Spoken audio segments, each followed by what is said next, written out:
Hello, Internet. Hopefully you can hear me okay. I'm going to do a quick audio test on my phone just to make sure that everything's going according to plan. Yep, there's me. Audio sounds good. I don't know why you can see through me, but obviously this is not the background that I'm actually on. As a matter of fact, let me quickly turn that off if I can find it. But I wanted to do this quick little stream. I'll be honest with you, I would never lie to you, just so that I can have the recording to chop up later. So if you gotta go, see ya. Otherwise, thanks for hanging out. This is better, right? Like I'm not, here we go. Not actually in this room, just in this kind of like dark room. But today's stream is, as you probably saw from the thumbnail of it, we're doing text to 3D using using Luma AI's new Genie text to 3D update. So we're now in version 0.1, and if you're unfamiliar, don't worry, we'll walk you through it. But the general idea is that you can type in any text and then get a 3D model out of the text that you're asking for, much like if you're familiar with things like Midjourney or DALL-E or others. You can do the same. And so I'm pretty excited about this because as an artist, as a 3D creator, it gets you from the stage where you're actually prototyping a scene to the actual finished version of that scene a lot faster. In fact, some of the models that I've used in the past couple of days before this update were good enough to generate the thumbnail that you saw for this stream. So all of that was actually done in Blender. So let me quickly open up Blender and show you what that looks like so you can get a sense of what we're talking about. And if at any point you have questions or comments or concerns or anything, obviously let me know. But now we're here in this Blender scene, and everything that you see in this scene is a 3D model that was generated using Genie, which again is Luma's new text to 3D engine. So I guess I should specify it's not new in the sense that it's just come out, but they've just updated to version 1.0. So you know, it's a major update. And this was a scene that I created using those assets in Blender.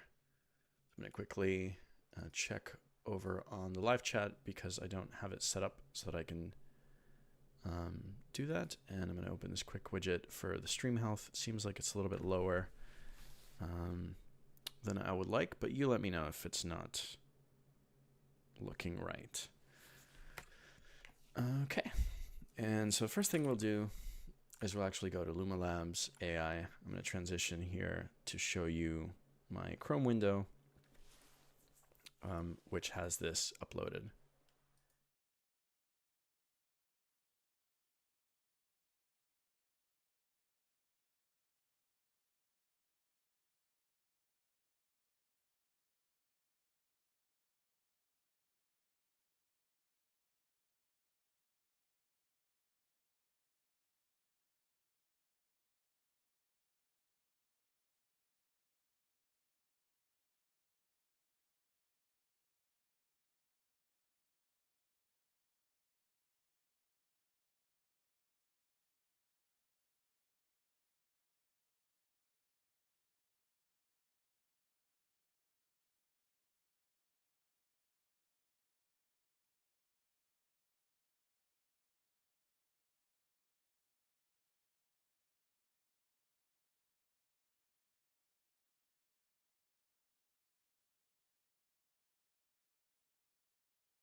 this is what that scene looks like.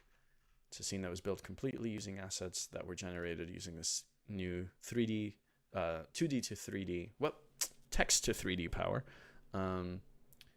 Great, so now I'm being given the prompt here to choose where I want to download my models, and I will quickly make a folder for this called livestream Luma Genie 1, and we'll just download all of the models there. I will call this model, you won't be able to see the screen at the moment, but don't worry, Dragon, it's nothing exciting, Dragon mask.glb, and we'll save that there. And we'll go back to looking at the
Testing 1, 2, 3.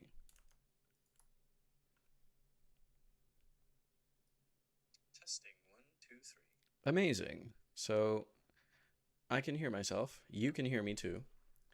And I can't believe that we went all that time without you being able to hear me, but I can believe it, so it's fine. We will just pretend like that didn't happen, and then I can say all the things that I was saying earlier again, which is great. Oh, reach the limit of parallel refined creations. Please wait for them. Okay, that's fine. So, given that you've likely missed everything because you do not have, you were not in this room and there was no audio, we'll start from the top. Just one moment. Okay. Welcome back to the channel. If you're new here, my name is Arturo and I'm an artist and a technologist. And in this video, we're going over Luma AI's Genie, which is a version of their multimodal AI that allows you to generate 3D models using text. I said some of this at the top of the video, but I wasn't sure if my audio was coming through at the moment, and so, or at the time, and so I want to kind of recap what I was going over. But this is a refresh to the Luma site that went live yesterday. I personally find it beautiful. I was mentioning how much I love these cards here at the bottom, which are great representations of 3D models that are actually having transitions in them using WebXR. And I think that this is something I definitely want to cover in this channel later, which is how to generate and create experiences like these using tools like the libraries that are available for WebXR and the tooling that's available through things like Polycam, Looking Glass, Luma, and others to augment the experiences in the web. So here we'll see the interactive scenes that are embeddable in Luma, and these are captures much like photogrammetry. These specifically, I believe, are Gaussian splats, which we'll get into in other videos on this channel. That's not the focus of this video, but I do want to showcase what is available on their site. And so this is great, as we'll see in the example here below, if you want to take a scan of a piece of furniture at a store for whatever purpose, either for your own website or Shopify or what have you, or to showcase what the actual like physical properties and the way that the light interacts with the object are. You can also generate 3D models from these and then bring them into scenes in Blender, Unreal, Unity, and all of these tools for 3D creation, or embed them into a website and include them within your projects. And so this is something, these interactive scenes, that we'll come back to in other videos in this channel, but the focus on this one of this video will primarily be on the new version of Genie, which is their text to 3D tool. And so as I was covering before, this is the main screen for Genie, where which now exists on the web. Prior to this, it was on the Luma Discord, which they then made available on other Discord channels and servers, so that you can take this 3D model generation tool and essentially use it on your own server with your friends or colleagues or your community or what have you. And it works really well, really fast, and it's also quite simple. So let's run another example here now that you can see me, or rather hear me, and we can either use one of these existing prompts and see what those look like here, or we can create our own. So in this case, I'm just going to quickly type in dragon and hit create and see what happens. And as I was mentioning, we get 4 versions of it, which we can then choose to continue refining or upscaling, which will give us a better resolution version of that model that we're looking at. Or we can choose to create variations, which will do just that. It will create variations on the model that we're looking at, or the prompt that we gave it. So in this case, dragon. This looks pretty great. It's something that would take some folks some time to model, especially if you don't have 3D modeling experience, or you haven't used a tool in a while and you're kind of not super familiar with all the settings and what have you. It's not video game quality, but this is not something that existed a couple years ago in the way that it does now, and with this sort of ease of access. And so it's something to be excited by and not scared of. So I'm going to try to make this one high resolution. I'll probably get a prompt here at the bottom that tells me that I've run up against the limit of the upscales that I can do, or the refines as they call them at Luma, but that's okay. We'll come back to it later. So I'm going to see what happens if I hit make high res. Seems like I have reached the limit of parallel refined creations, which is okay. We'll close out this interactive scenes tab and look at our creations and see how far along in the upscale process we are on the new ones. 50%, 85%, 75%.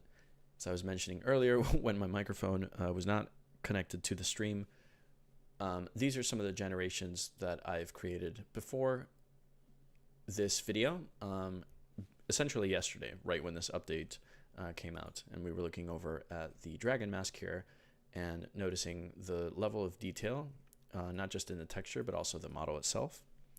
Something that's pretty impressive, and it's not something that most 3D modelers can create right away or would be able to create with the quickness that this did. Obviously, if we wanted to do close-up shots of the interior of the mask, we would have to polish this a little bit, but it really gets us several, like a significant number of steps along the way to creating this dragon mask or the scene that we want to create around the mask. And we can even do things like set the material to metallic, or set the roughness to something low so that we have this reflectivity, or keep it sort of in this base situation. We can also upvote or downvote creations to let Luma and the team know what's working and what isn't working, depending on what we want. And then obviously, as you maybe saw earlier, we can download the models. So once this one's finished, for example, we'll download the upscaled version of what was previously, where are you? This house, right? Which does not look terrible. If you were looking at it from a distance, you could probably hardly tell that it's not extremely detailed. And that's great. We don't need it to be, especially for the scene that we're plotting out. So now that I've recapped what I was saying before realizing that my audio was not coming through, I am going to open up Blender, and we're going to start a new scene and take some of these models that we've generated and import them into the scene and create something. If you missed it, or the audio wasn't working quite right, I also want to show you what we're talking about. So I'm going to open up Blender in just 1 second and show you. Okay, now we are in Blender. And this is a scene that I created before the update using the Discord bot that that Luma created to allow people to essentially enter a prompt on Discord and then get a 3D model from that, which they can then choose to refine or variate in the same way that I just showed you, but all contained on Discord. And it's great that now it's not contained on Discord, because it makes it more accessible for people that don't necessarily want to be on a platform like Discord. Personally, I think it's extremely convenient. It's something that I can do on the train or what have you. And it's so quick. So let's show you now how we can import models into this scene.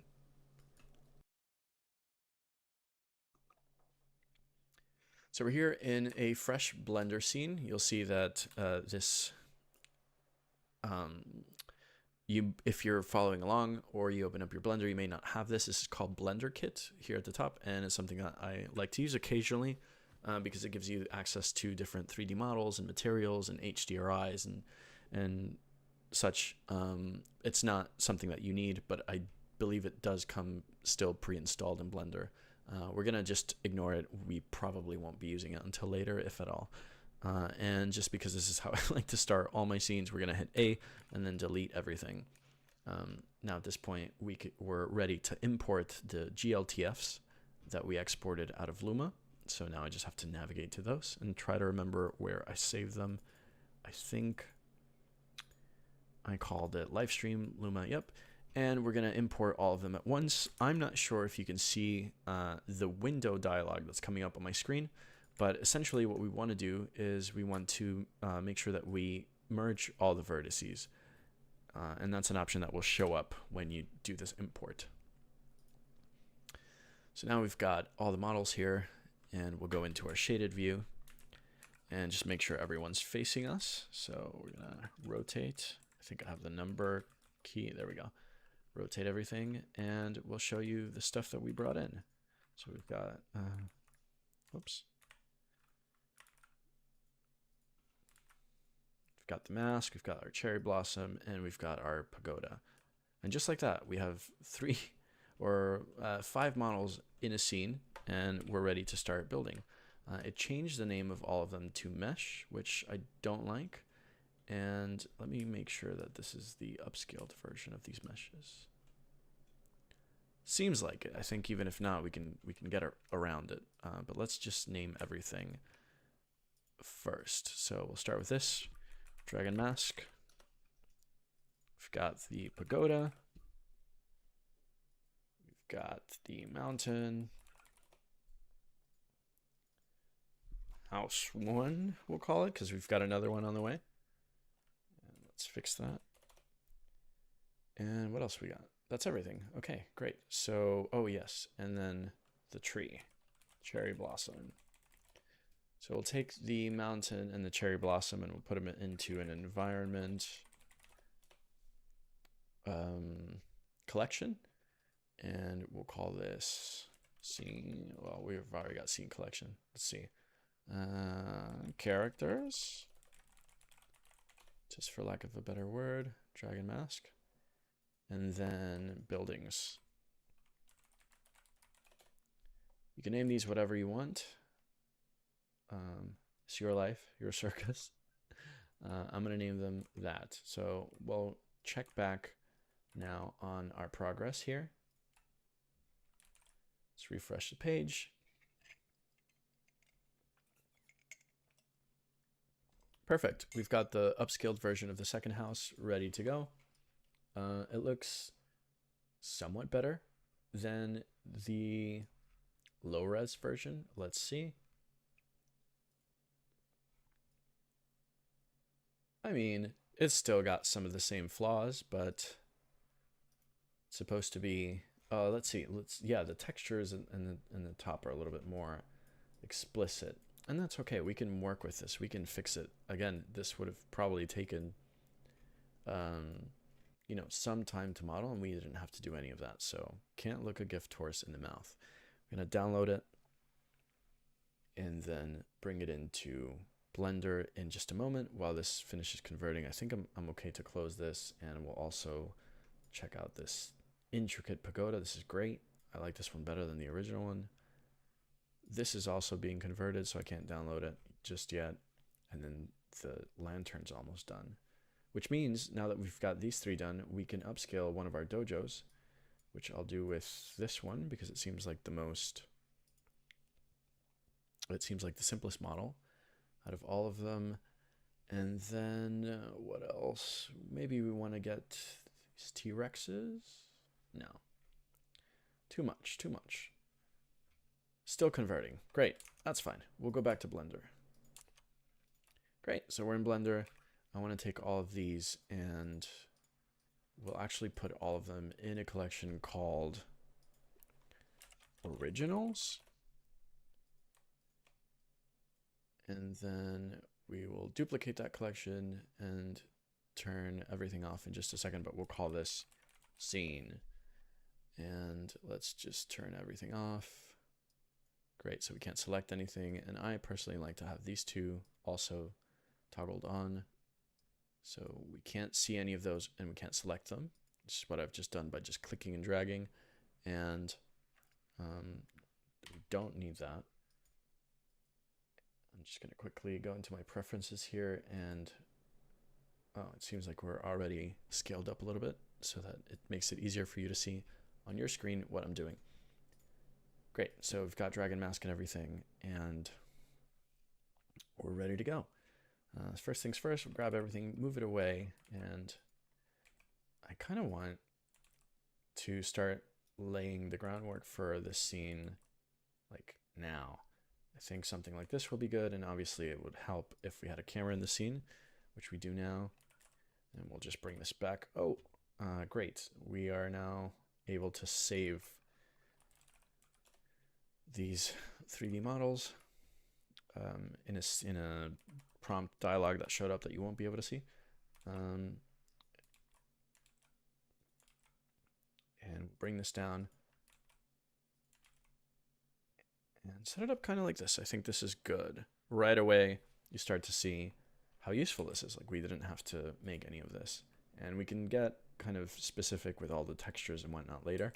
But we're pretty much on the way. What I'm doing here is I'm duplicating them, duplicating the objects by hitting Alt-D, which creates a copy of it, but to my knowledge, it doesn't actually create a, it creates a reference copy, not a one-to-one copy, so it doesn't generate more mesh for it, or rather, it doesn't like try to hold the memory of another piece of mesh. And right away, that's not working. That's fine. We'll delete it, and we'll bring in this cherry blossom, and we'll put him here. Although that looks a little too small. That's okay. This is supposed to be fun. It's not supposed to be accurate to life. It's great. We've got that there. We've got our one pagoda here. Maybe we can put this at the mountaintop. Yeah. We've got this one house. Bring it over.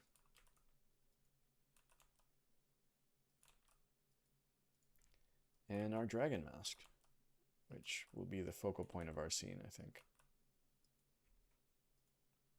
And already we've got something that we can look through and go, wow, look mom, look what I made so quickly in Blender, without having to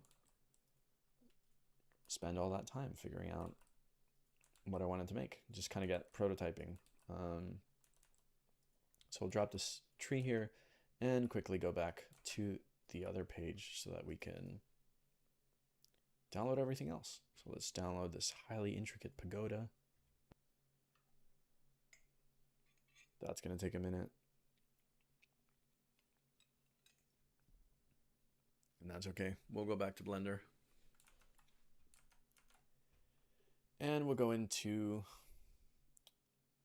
our lit mode, or rendered mode, so that we can actually see what this will look like once we hit the render button.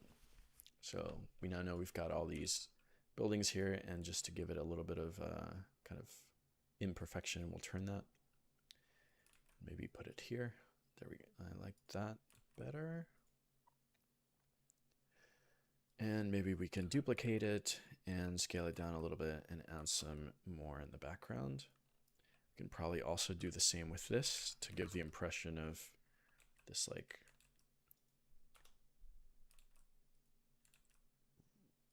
oh, we've got the other one downloaded now, so let's call that Pagoda 2. And let's just go back to this mode here so we can see.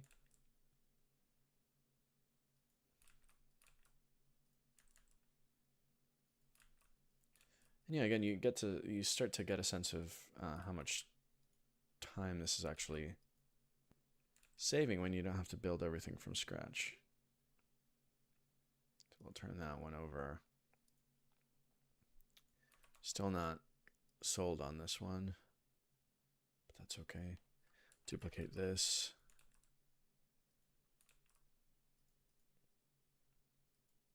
We have to have, maybe this one belongs here, like real big. Yeah, that feels better. Except now it's cutting through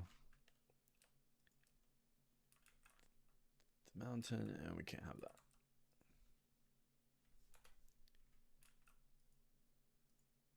Something that would be helpful would be using a reference image to get a sense of scale, because obviously now this pagoda looks massive if the mountains are really that big.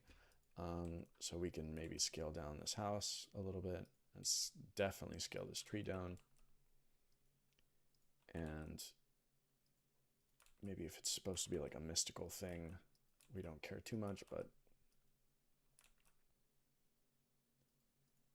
leave that there for now. That feels okay. And we've got our dragon there in the front. Cool.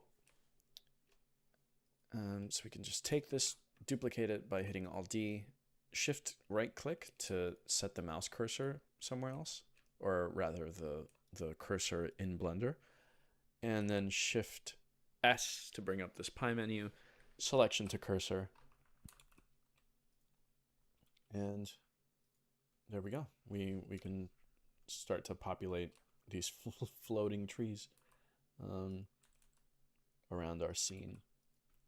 Again, it doesn't have to be perfect if that's not what you're going for. I'm kind of going for how can I make a scene like a visual quickly without, not necessarily without effort, but if the whole point is just to get an idea or a thought out, and I can do that without having to spend precious time iterating on 3D models and stuff, why not? Gives me more time to learn about the stuff that I'm deeply, deeply interested in exploring or learning about or mastering. And that's good enough for me. I also don't have any illusions about this tool like taking over my life from my work. It's just another tool in the toolbox. And I'd rather learn how to use it than to be shaped by the people that do learn how to use it or that benefit from it existing, when I can be one too. So something we haven't seen quite yet, I'm actually going to save this scene real quick and we'll call it livestream Luma Genie 1. Long ass name. But yeah, something we haven't explored yet is the mesh. So as you'll see, this mesh is actually not that bad. I spoke maybe too soon for this one. That's pretty shit. This one too, and something tells me that that's maybe not the upscaled version that we're looking for. But all in all, like, this is pretty okay topology. Certainly better than what I would be able to make even if I were to retopologize it myself, which is not something I'm super proficient at, and then honestly not something I'm interested in doing at the moment. But we're about at the stage where I've kind of bored myself laying things out, and so at around this point I would go for another small win, which in this case would be how can I get this texture to look a little bit more like an actual mountain top in a sense. And so for this one, I don't know that we need metallic, and I don't know that we need roughness in that exact mapping because it wasn't really working out for us. And obviously the mountains are not going to be super shiny. They'll be rough mostly. Something we can do is maybe take this roughness, plug it in here, and see what that gives us. Doesn't really seem to be mapped one-to-one with, let's see what's actually happening. Oh, I don't think I have Node Wrangler installed, but this is something that you might want to do. There we go. Okay, yeah, so this is what this channel of this is what the metallic roughness map looks like. It's not very helpful. And these are also not, they're too blocky for what we want. I feel like even if we set all the transforms to everything, which I forgot to do, it won't make a difference. So what we want is actually not that. We probably want to take these, and I think we can safely delete them, and add something like a Voronoi texture, which looks like this, and plug that into the roughness. Let's preview what that will look like. I mean, it's still not quite, it's not giving mountain. But it's a little bit better, I think. This doesn't have to be perfect, it just has to fool the viewer into thinking it's perfect, which is actually a lot simpler than you think. We'll use a color ramp here just to cut that a little bit, and then maybe probably also give ourselves some mapping. Go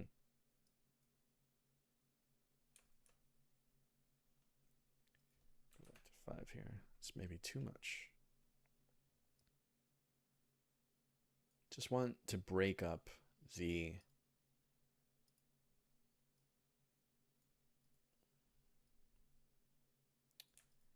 monotony here.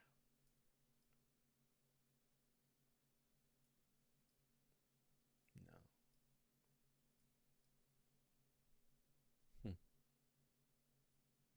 I think that's good. Let's see what that looks like. No, that's not good. What if we scale up? Nope.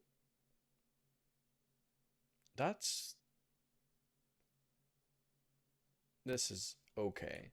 It's a little bit better. We're not going to spend too much time on this. This is one of the minuscule details of what we're doing.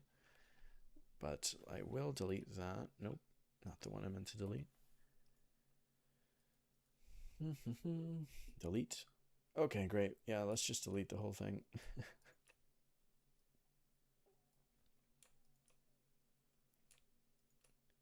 You know what? I'll stand by what I said. I think.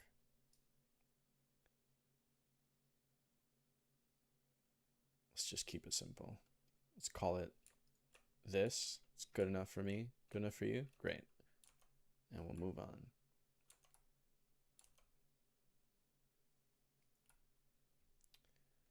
So now we can import those other objects that we brought in. Import GLTF. Go to 2, which I don't think we have in here yet. We don't. And we'll go ahead and close all this down. We'll punt pagoda 2, we'll duplicate. Wait, why is that not working? There we go. Throw it in originals so we can't see it, and take this version of it and add it to buildings. Now we've got this other one. Honestly, looks a little bit better. I want to play with that shadow situation that we've got.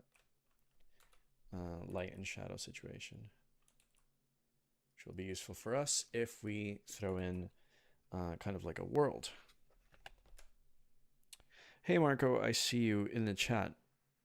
Marco says, nice, what are you making? I'm trying to quickly kit bash a scene together based on the some models that are generated using Luma's Genie AI, which will hopefully result in something cool.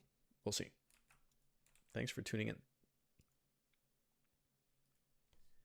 Something we can quickly do here just to give ourselves some wiggle room with where we place stuff is by just grabbing vertices and pulling them up. It's, you know, at this point, if you're familiar with Blender or 3D modeling, it's really just like any other type of 3D modeling where we're just manipulating vertices all day for fun.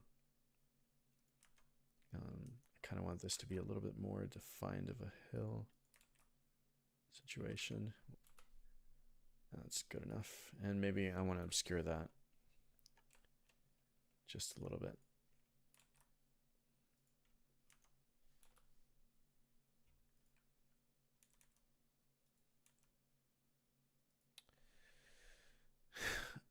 Joviak says, how are the wires and or the UVs? this seems great to prototype scenes and shots, but obviously requires cleanup. How much and how major? Is it useful beyond design looks at the moment? That's a great question, Joviex.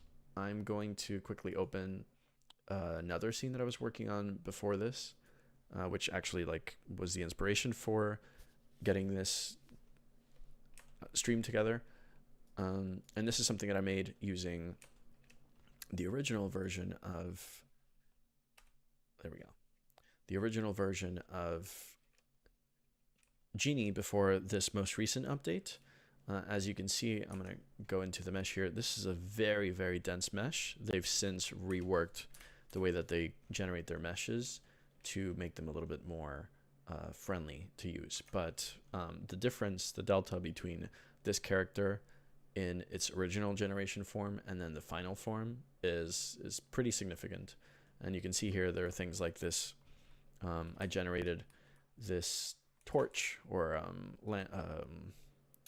what do they call these? Yeah, this torch, and used it to kind of continue filling out the scene of this character that that is I see your comment. I'm going to address it in 1 second. But yeah, you can kind of like fill out these scenes. We don't have this. This is just a singular cluster of crystals that was generated. And then I also generated these rocks, which I then duplicated and made smaller to place on top of them to kind of give us the sense of scale for them, and then distributed the same rocks around to break up the scene a little bit from this original render. So to your point, you said, yeah, not usable for animation beyond blends, which would be a nightmare. I think I agree with you to a degree on that. If we go over to the new scene that we're working on, which is using newer, seems I've opened the same one, which is using the newer version of their models. This one is one that came out from the refined process, and while it's still dense in terms of having a high poly count, because I chose to export at a high poly count, the mesh is actually much more workable. It's not AAA game level mesh, but it's also something that not a lot of people, to the point of what you said in the chat, I can see this being great for layout artists or non-storyboard artists. This is a good starting point. If I wanted to like bring in a mesh and like an actual cube and start sculpting or modeling the shape using this as a 3D reference, this is already incredible. And this is not a tool that existed, again, like a little bit over, I guess how many years ago now? Like a little bit over 3 years ago now when I started learning Blender.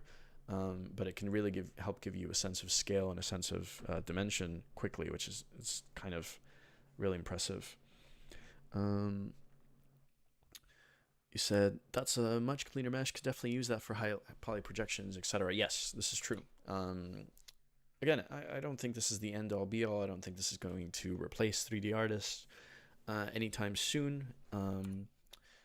It's just another tool in our toolbox that we can use. Surely, like, it will replace some of the workflows and some of the kind of like tedious things that we have to do, but that's not to say that it's going to completely like make us obsolete. I think no matter what, we'll still need a human involved in the process of creation, much like I'm doing now. So this is fine and dandy. It looks okay.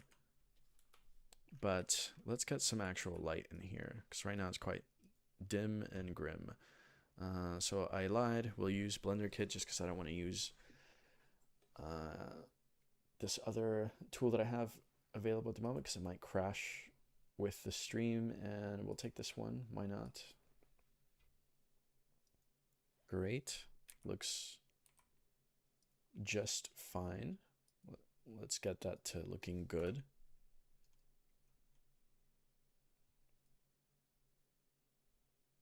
I'm primarily interested in the way that the light is playing with the scene. And already I can kind of tell I don't like this. So we're not going to use this. Let's go back to layout here. Let's clean up all the stuff that I just made that I'm not planning on using. And let's use atmosphere.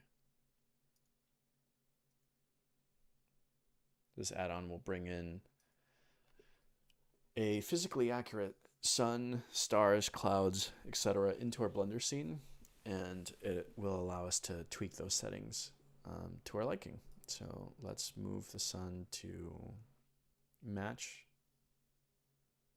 the scene a little bit better.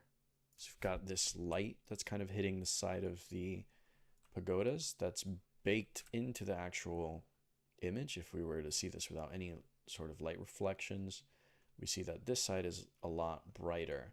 Even if I turn it this way, away from the direction we just saw the sun, it's still a lot brighter. And we can actually use that to our advantage to make it fit better into the scene by matching the lighting to approximate that sun angle. So in this case, it's right about there. It seems right to me.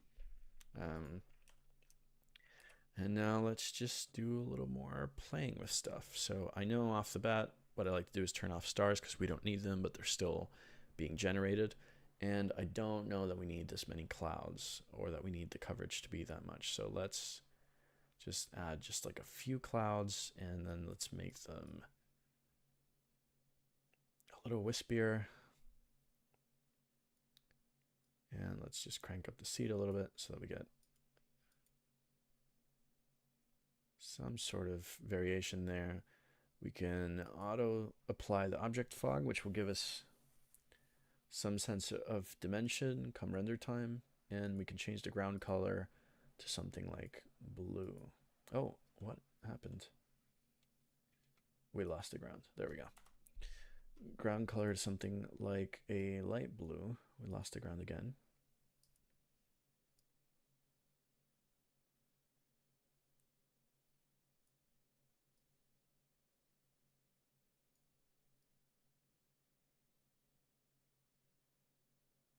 I think that's fine.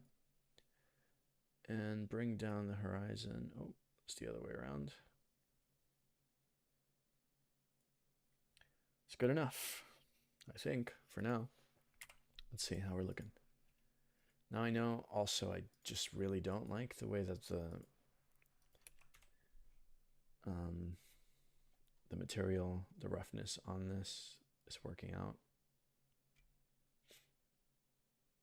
Something we could experiment with is taking a material from Blender Kit and just seeing if we get any results that we might like.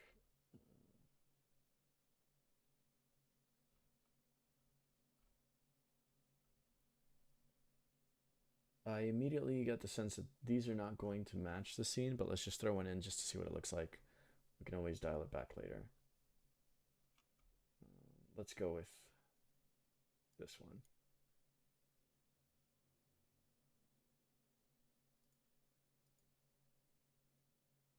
Huh. Not as bad as I thought. Let's unwrap. Didn't work. I mean, it's not terrible, but it's definitely not good. So we will undo that.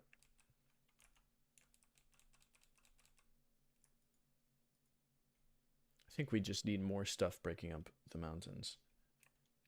And it's not going to be this Voronoi texture. In fact, I really don't think that's helping us at all.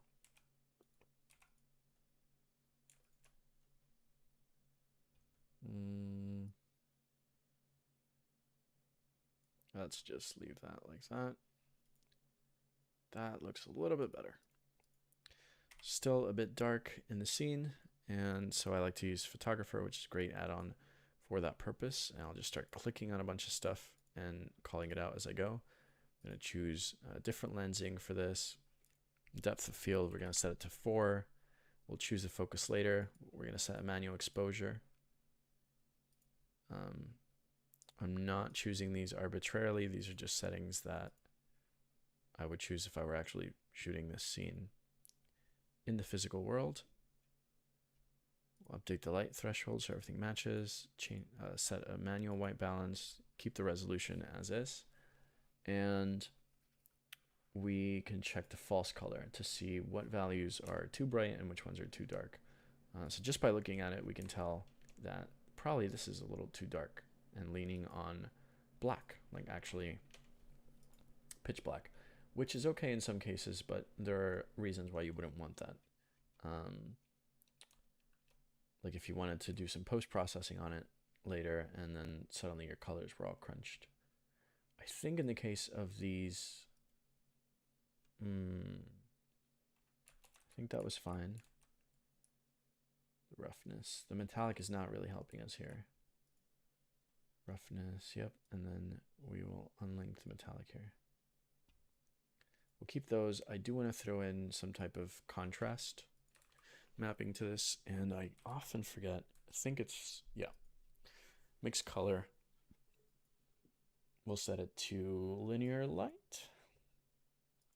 and set this to there. Copy this ramp and then post it here. And why not try it here too? Wow, that's dark.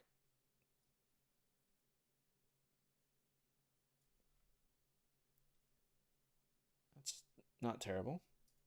At this point in the game, I would probably also check on my EV settings, make sure everything was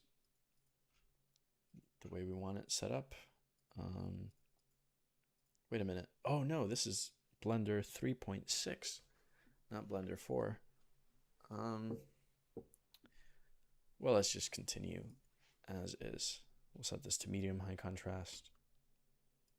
And do want some rocks and rubble to break things up. Probably want another mountain range further in the back. Let's set the origin of this to the center. Oh, let's not do that like that.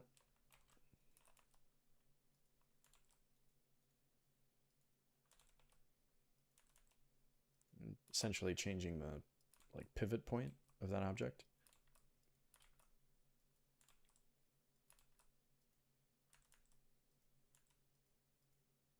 It would have been great if I looked at a reference image before starting on this, but such is life. And we'll just manually adjust these settings. We want this to be fully metallic. Yeah, and I actually want it to be red. So we'll paste that here too. Linear light on, and we'll change this to red.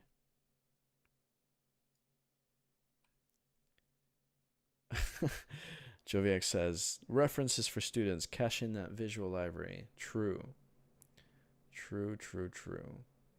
Except now I'm struggling, but that's fine. I think linear light is screwing me up here, so we'll just change this to overlay.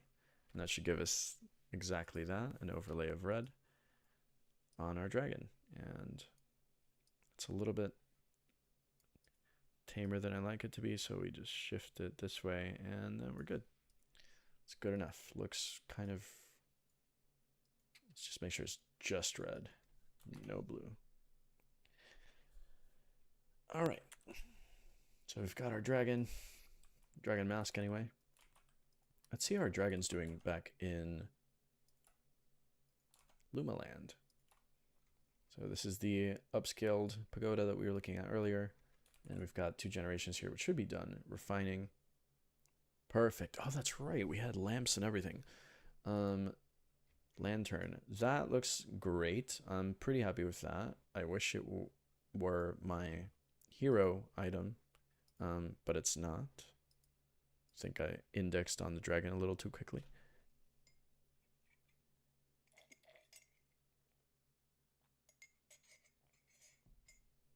And as we know from a little bit ago, downloading takes forever. It's going to interrupt me halfway through what I'm doing in Blender anyway, so let's just move on. Okay, so we have our light situation kind of working for us between massive air quotes. There we go. Now it's interrupting me. Lantern 1. Let's ignore the lighting thing to bring in some lights.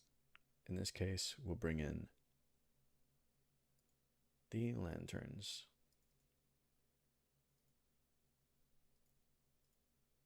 Here it is. Massive, but effective. And, well, we can still see it, so properly we'll pull the roughness, leave only the metallic map. That looks, I'm happy with that. That's fine. Are we still on? No. I see my stream on my phone is a little bit behind the stream in reality, so I have to check every now and then just to make sure we're still going.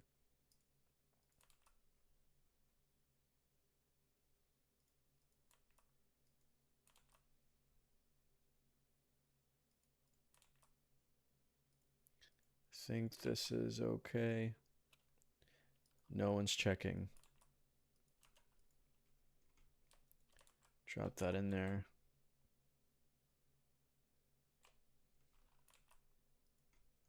And obviously they're not that big. So we'll plop them in. I think even this is still too big.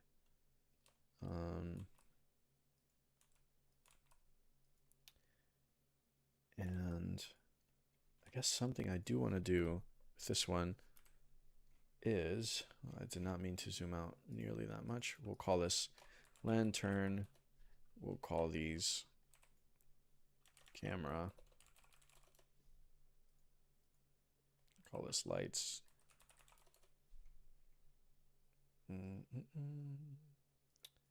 We'll duplicate lantern like we did before. Send this one to originals.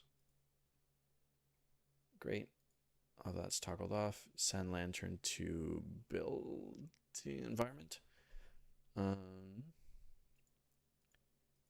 we'll take these and go just call them.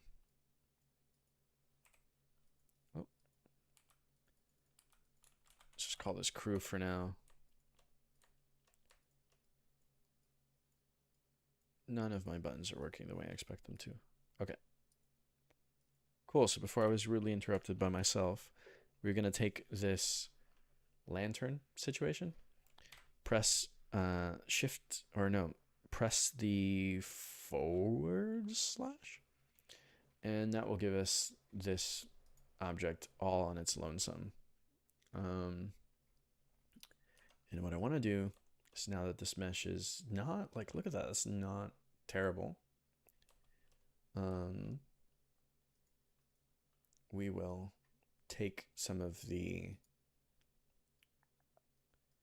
there we go. Take some of the faces here, paint on them to select them effectively, and then change the material to be something emissive so that we can actually use the light as a light.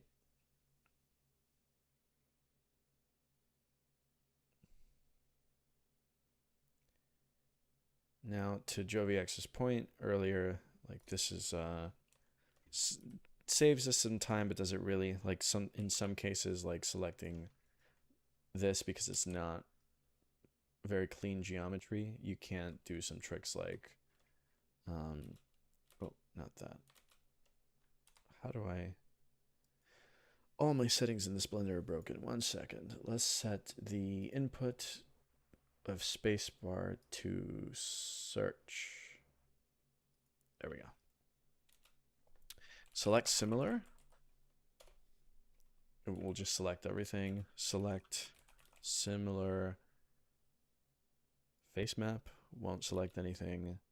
If you were doing this in, if you're doing this with a model that's actually properly topologized, then you could probably get away with doing these selections with a bit more ease. But, you know, that's fine.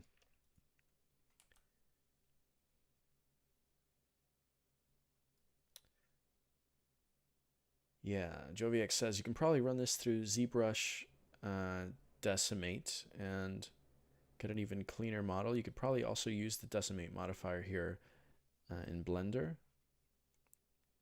to do that. I won't be using ZBrush's Decimate today, or even Blender's, but that's true. There are several ways to select a face, not to skin a cat. I'm just going to be messy with this one and then clean it up a little bit. See how that works out for me.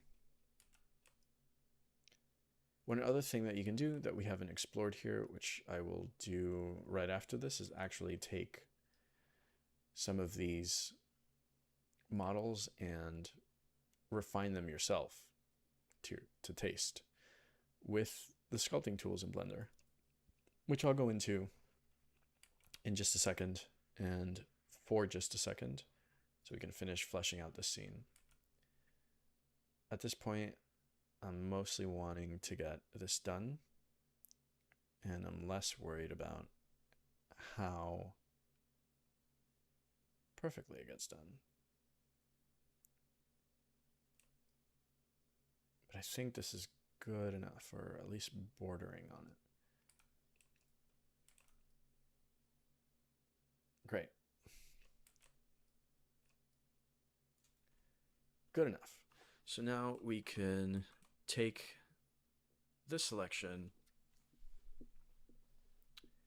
and we'll do Shift-D to duplicate it, and we'll scale, but not in that direction, just a little bit. And we'll also press P to separate that selection out. Now we've got two separate objects. We've got the light and the actual lantern itself. We'll go to the shading tab and take the lanterns and basically remove everything from them except for the base color. And in this case, we'll give them, let me just delete these.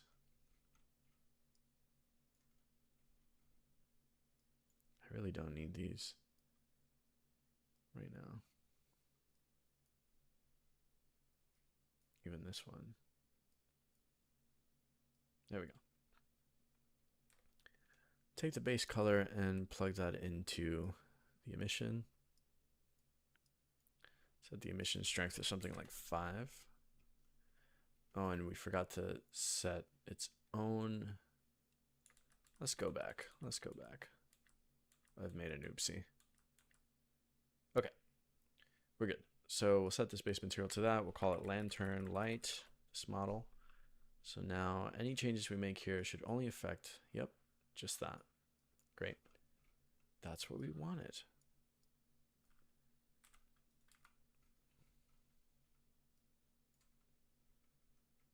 And we'll plug that emission perfect and set the strength to something like 5 or 6. And because I want it this way, we'll add another color, mix color, and we'll change. Actually, probably want it. Yeah, probably want this to go to the emission instead of base color. Plop it in there.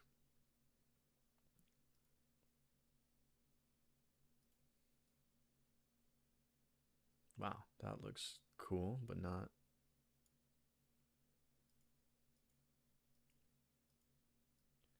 what we wanted.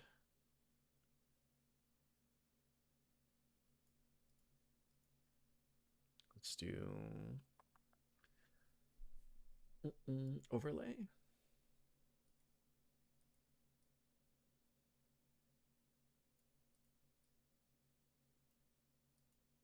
Yeah, good enough. There we go. Now we've got a lantern. Aren't you glad we did that? So we can not see it right there. So we'll pair this together, Control P, object. Now wherever this goes, the light will follow. And start to populate the scene with a bunch of them. Again, should have looked at a reference image, but I didn't. It's too late. It's too late. We'll just start duplicating. Oh. I might have to merge you two if you don't want to move together. Let's see. Control J? Yes. Great. Now they duplicate and move as expected. So we'll set a bunch of them.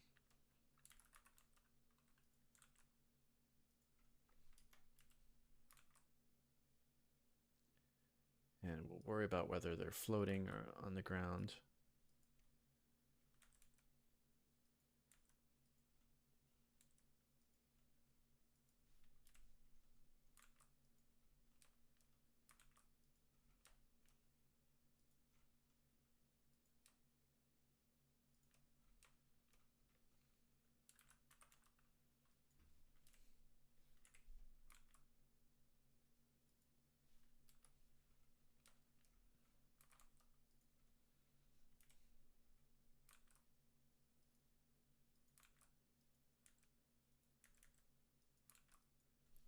Yep, and that feels good.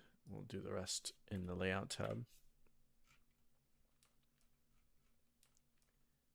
And I'm inspired now to change it up a little bit and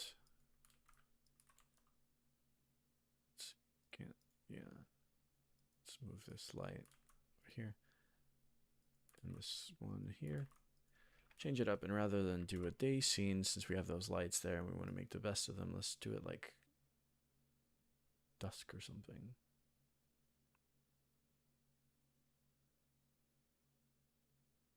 But then we have to motivate the lights.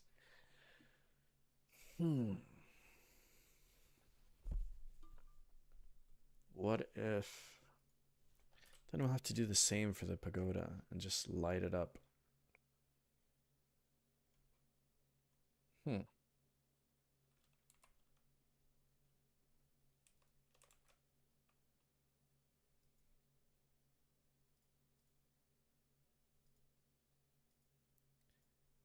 You can't see it, but I have my thinking face on.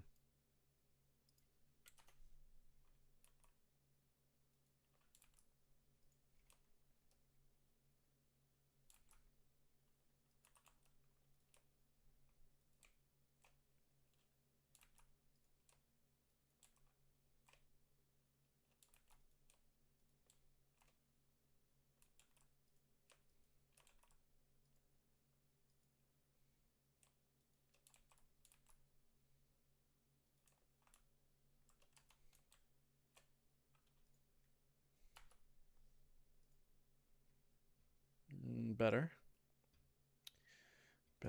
but still not what we want. Yeah, so something tells me this is not the refined model for this pagoda. Is this one? No.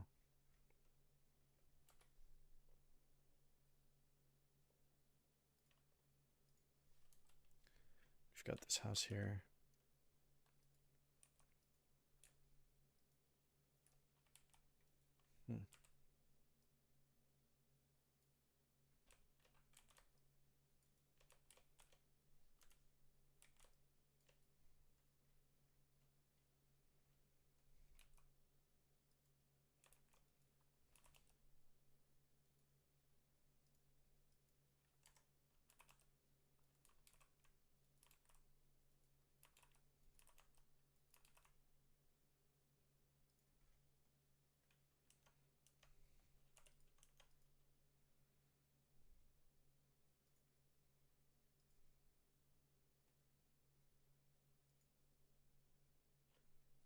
I've gone quiet because I'm in thinking mode, trying to figure out how to get myself out of this mess.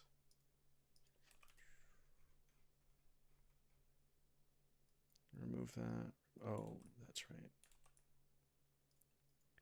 House lights.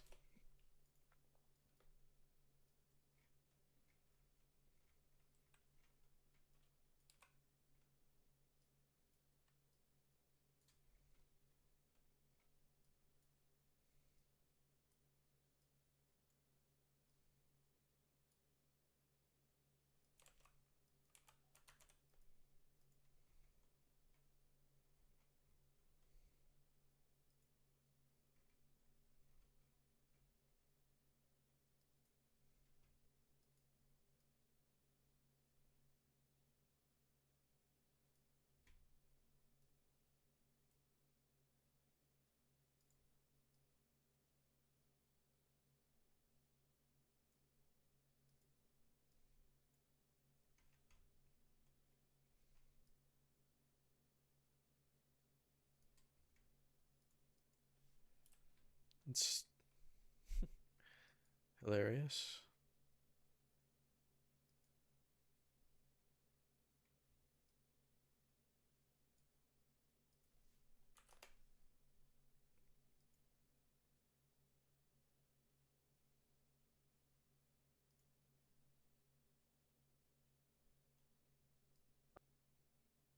Hmm.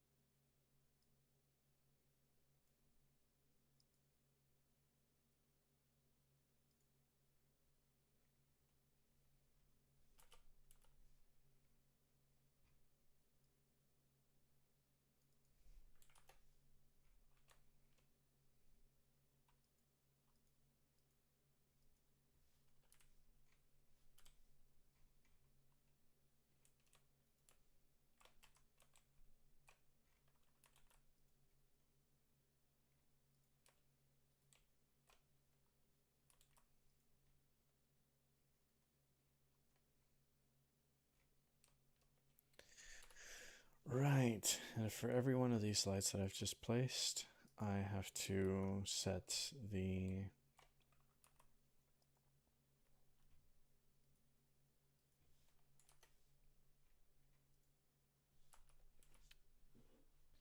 values to actually have contact shadows. Luckily, this add-on, which I love, will let me do that with some degree of ease.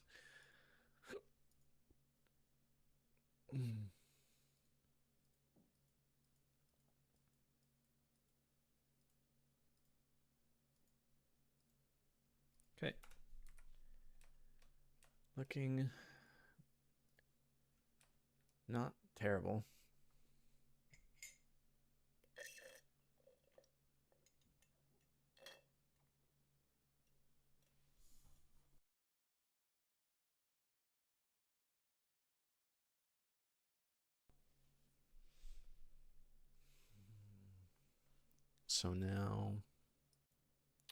So now what do we do?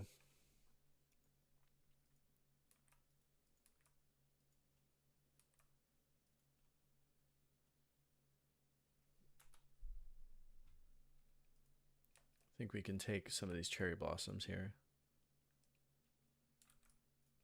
and just start populating them elsewhere too.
I see Purse has entered the chat.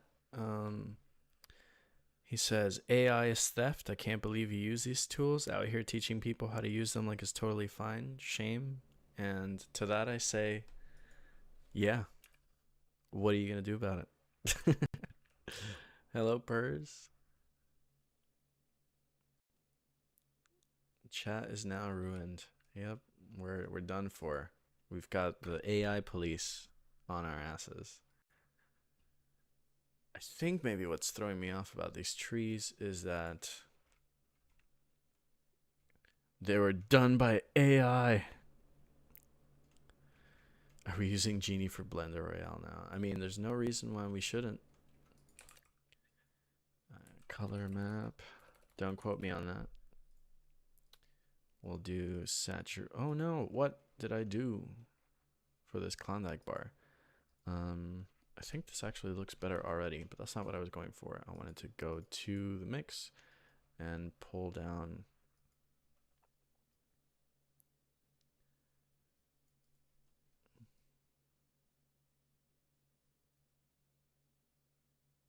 saturation a little bit. And they look terrible.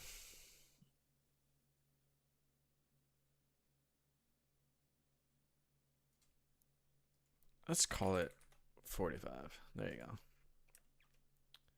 Not bad. Yeah, Purz, while you were gone, we just duplicated the internet. You wouldn't download a car, would you?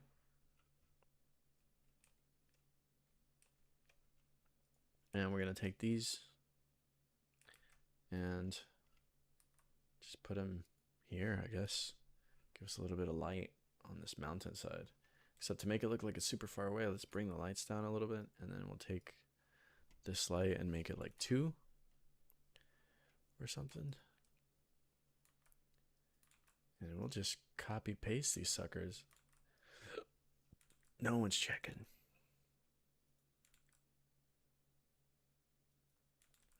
Pirated Rocket League DLC.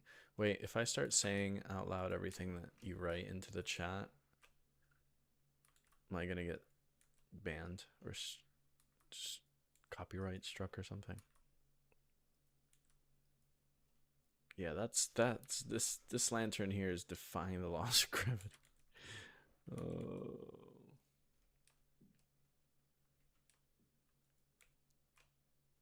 No. There we go.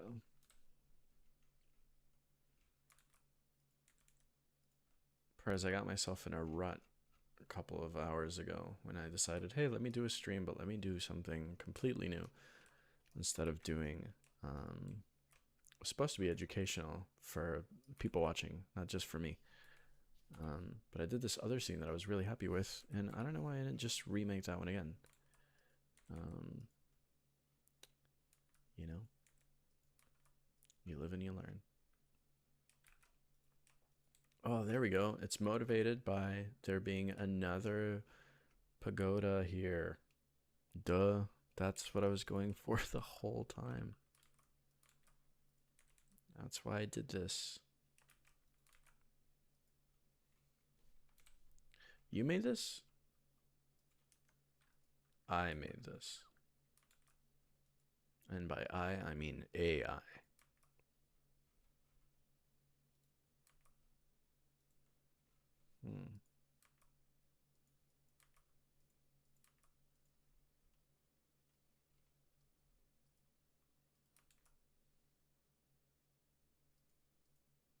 Oh no, my phone died. Which means I can't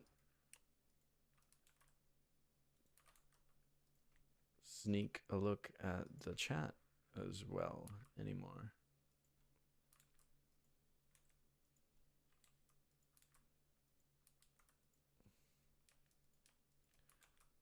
Bro. Stressful times over here. Let's set you up.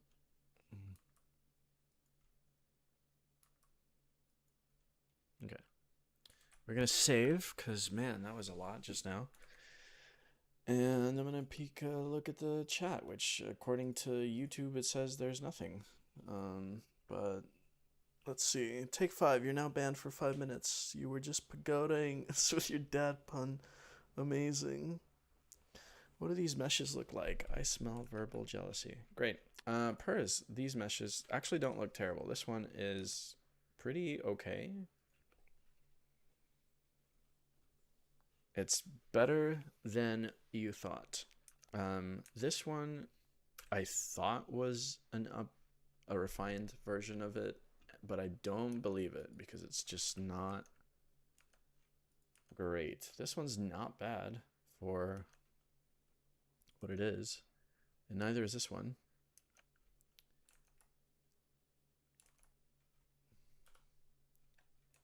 All right. Enough of that. We've got, this one's too bright now.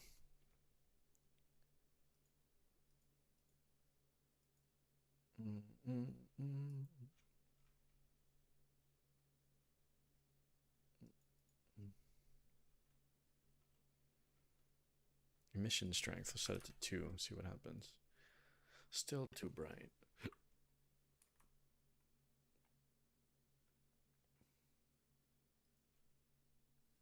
No. Can I get away with that? Yeah, actually. Okay. Done. Consider it done. And nobody's at the pagodas at night, right? So Bugamnot says, oh man, did I just miss this? No, you're here. You're on time. I know, Pers. I know. It's Blender 3.6. I screwed up. I opened the scene in Blender 3.6 too late. But here, just because you called it out, now I can't unthink it. Let's do this. We'll go back to Luma real quick. I'm going to save my scene in Blender. I'm going to close it. I'm going to open the right Blender.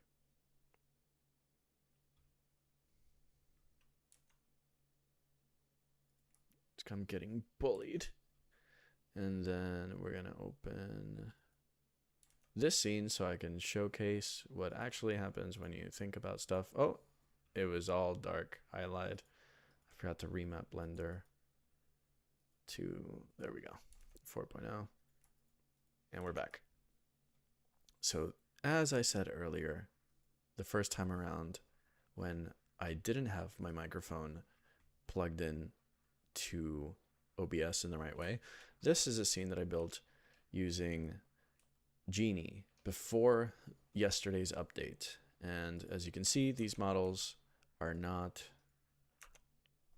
what we would call clean, but they work, and that's all you need. I didn't really need to do much tweaking. I took a sculpt tool and kind of pulled the cheek down a little bit.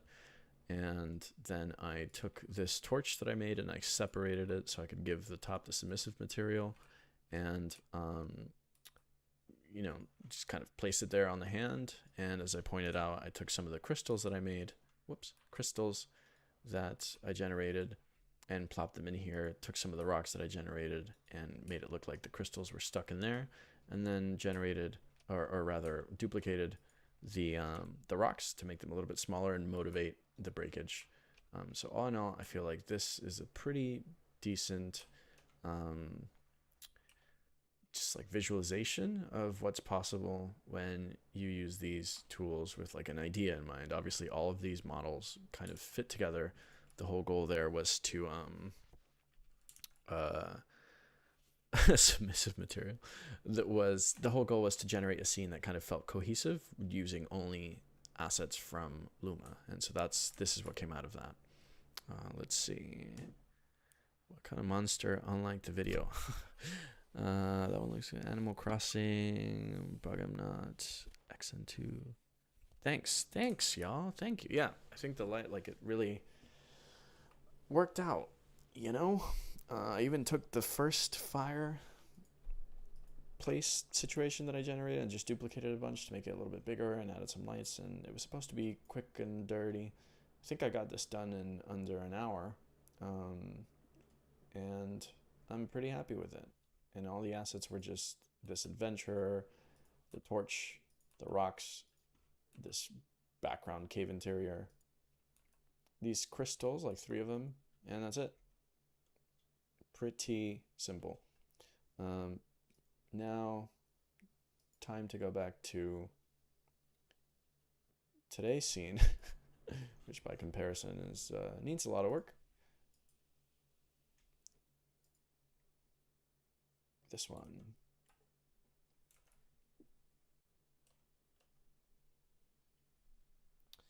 Load, load, load.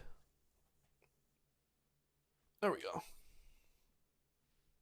We're back in Blender. Everything changed a little bit after the Fire Nation attacked, but it's all good. We actually want to go to, yeah, AGX. Why? I don't know, because the internet says that that's the better one to use. And you know the internet, never wrong. And I think something I want to do with this material here is actually bring out the just like oh, it was right there. Yeah. Give us some contrast, will you? Nope, not like that. Nope. Other way. Okay, maybe not. I wanted to make it darker, but truth is, it's okay.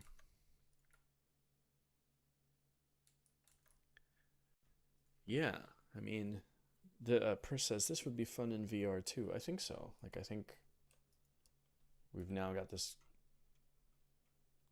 fun little machine that can generate 3D models. If you've used Dream in PlayStation or Dreams or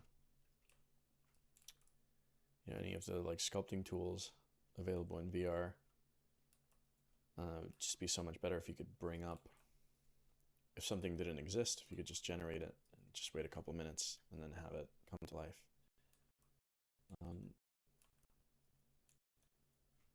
And the best part, like, so this scene is being built out only using assets from Luma Genie, but nothing stopping you or me from grown bringing it in. Like, that's kind of the whole point, right? And just, why not have a massive Suzanne this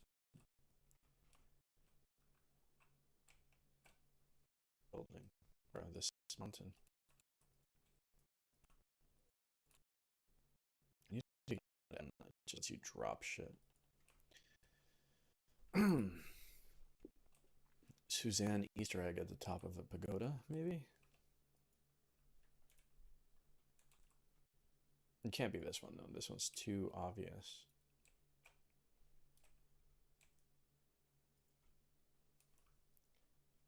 And we'll make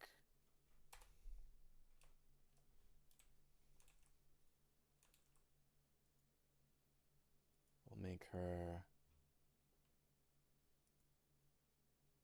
Oh no.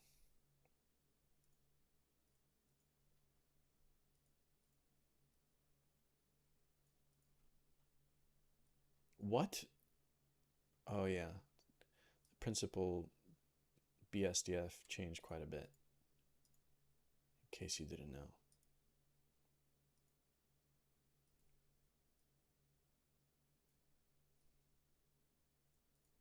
I mean, I think that's fine. No one's going to see it. But we'll know.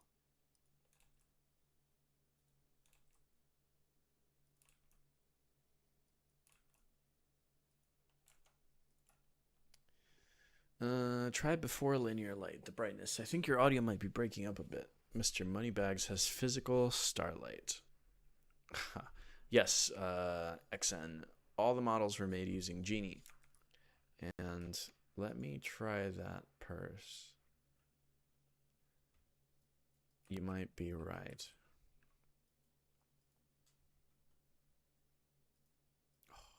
I mean, yes, but no. What if I just mute?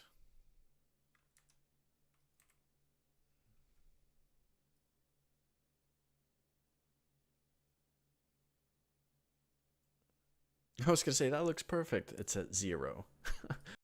uh, no. I mean, let's see.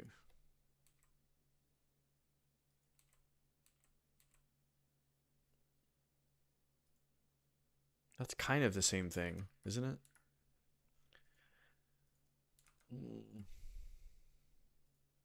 Not even worth it. Okay.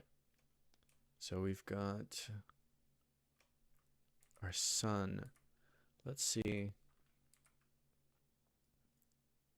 what life would be like if our lighting looked a little bit better.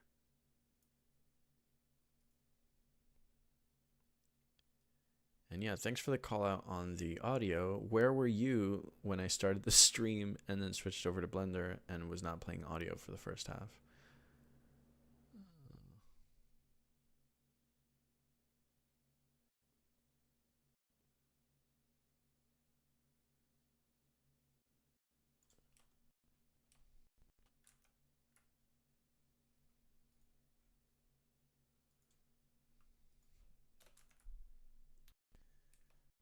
Okay.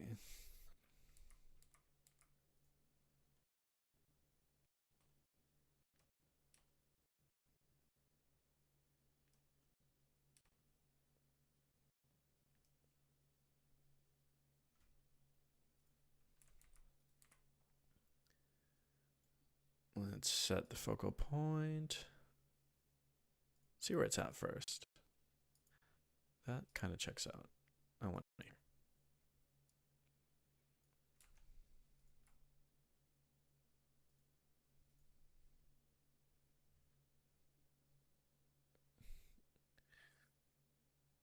I was streaming.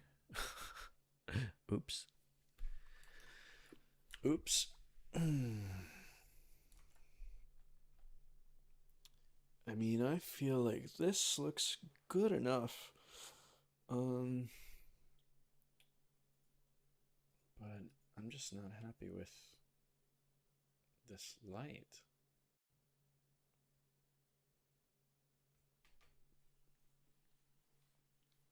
And I think it has to do with there being such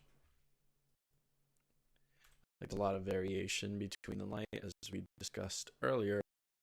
Um, even in this mode where we're not affected by any of the lights in the scene too much anyway. There's blue. Where's my, here it is. Oh no, I tried to get creative and delete that and it didn't work. One sec, there we go. Yes, there's blue light. There's orange light over here in this blue section now that's baked into that actual model. And the same is true for this one, where it's dark here in the back, probably to do with the sort of tweaks that we just made, but bear with me. And then over here on these two sides, it's orange. So when you try to play with that, it doesn't work. Also, check in Blender for if you're using Eevee Next or Legacy. Next looks better. It's the one that doesn't say Legacy. Okay, let's do that. Eevee. Seems like I'm just using Eevee. Let me go to my system.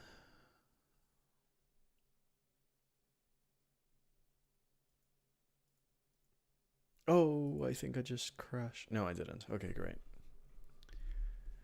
How would I check? Because I think here it says I'm using Eevee, but it doesn't say Eevee Legacy. You let me know.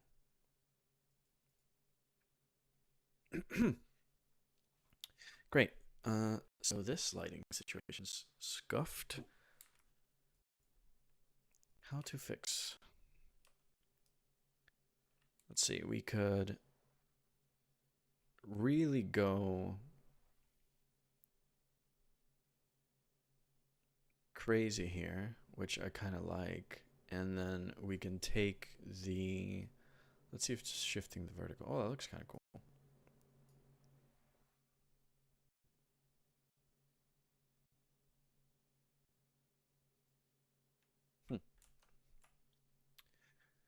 UV-Next is a special build. Oh, whoops.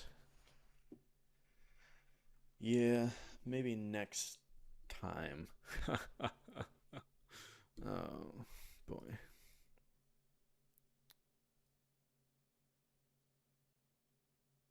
Wow, that looks terrible. That actually looks kind of cool. Whoa. Why does that look better than everything? uh,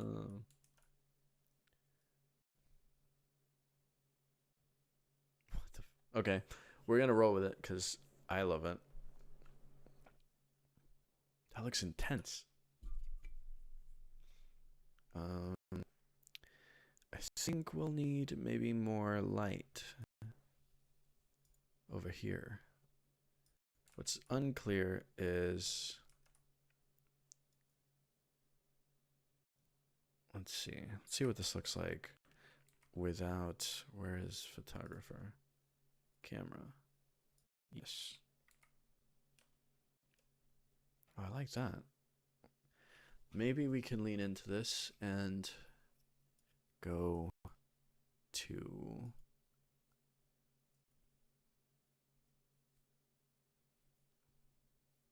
yeah. And now we change the exposure.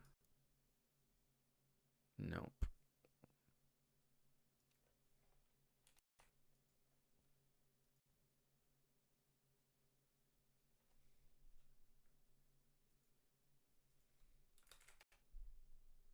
Not as cool.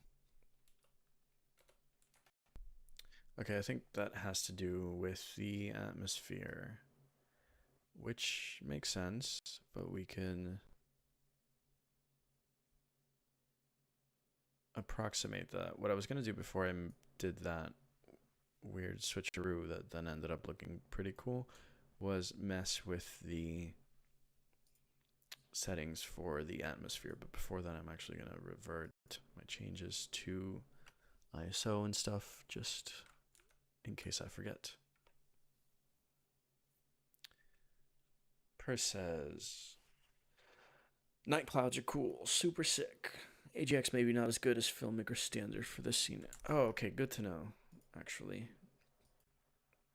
Good to know. It was quite crunchy. Was fine. Ooh, I think something else that we can maybe do, and by we I mean me because it's my hands on the keyboard, is, oh no. Add a mesh. It's a cube. Surprise. No, it's not.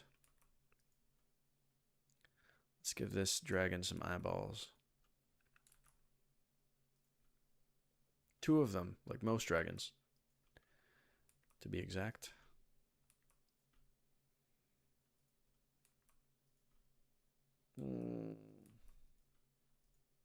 That's good. Let's take them, pair them to the head so they move around when the head moves around. And we'll give them a material. And I don't have my emissive material template material thing saved, which is fine. We will live.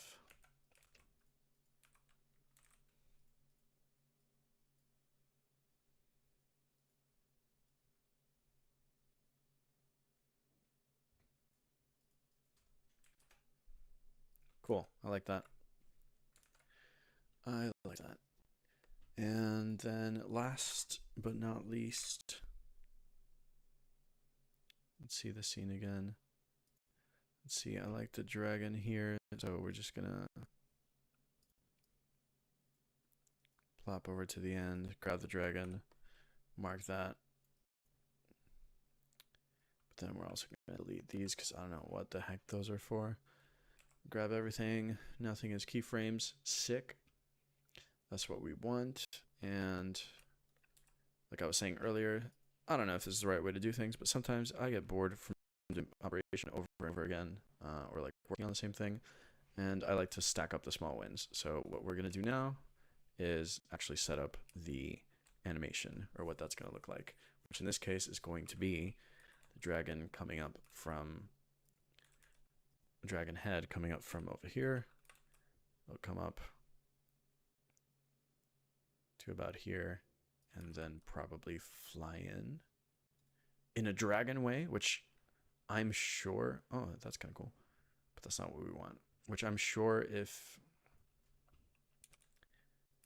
I knew, if I were better at geometry nodes and stuff like that, and animation nodes, and I could do it, but I can't. So I'm just gonna do it the good old fashioned way, because that's the way my grandpa taught me when he taught me how to use Blender 500 years ago.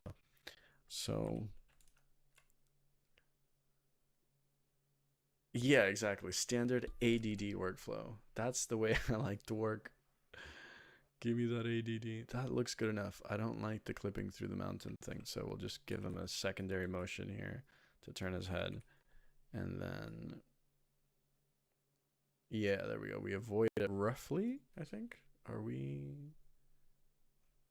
you hitting the mountain right now? Oh, you're not even close. Okay, cool. Imagine the news: dragon collides against the mountain. Blah blah blah. Collisions in soft body. Yeah, exactly. Oh man. Oh. Yeah. And then maybe we make this happen sooner.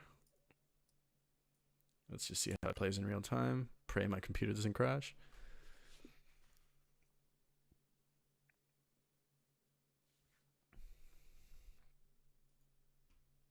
Okay, so we definitely want him to hit his mark like right around then. And then when we get to here, the idea is we're screwed.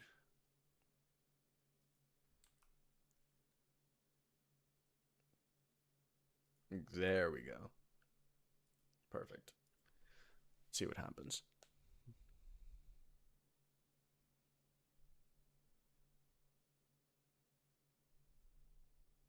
Nope. So almost, but I want his head turned to face camera.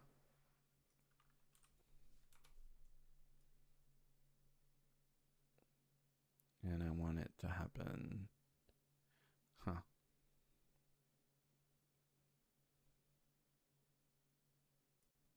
Maybe he hits the mark right around here. Yeah. Yeah. That's what I want. Let's see. Oh my god, chat's popping off. What's going on? Collision, soft body, break off the mountain. Yes, water volumetrics, caustics. Yeah. Yeah, this stream is trash. There's not 2 million particles. Let me just quickly take this into Houdini. Stream diffusion for 20 minutes? Damn. That's crazy. That's crazy.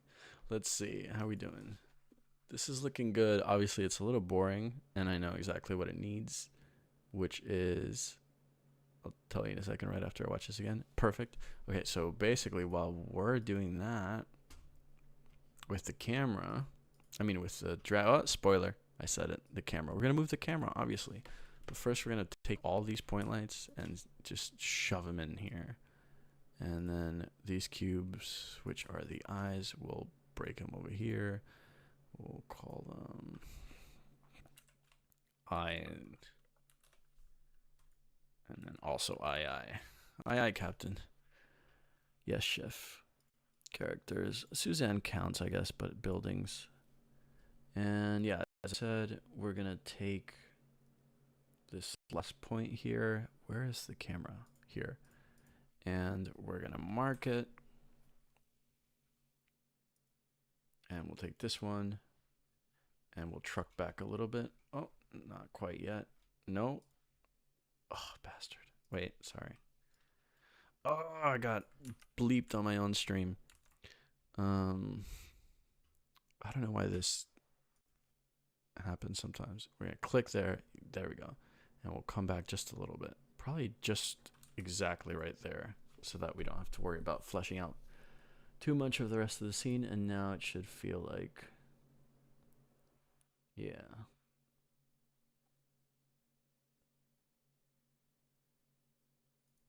I kind of wish it were a little bit faster. Not gonna lie. It's kind of this like incremental thing here, but that's fine. Let's see. Let's just focus on. So I'm gonna turn on the auto keying, and then just start making a couple of little adjustments to the way the dragon moves to give it some realism.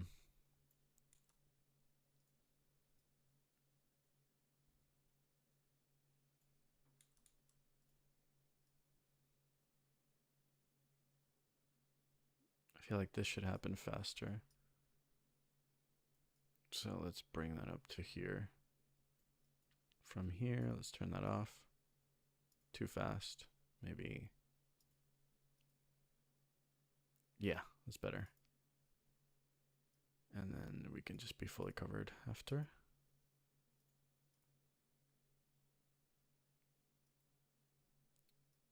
This can end at 240. I don't care. Let's see.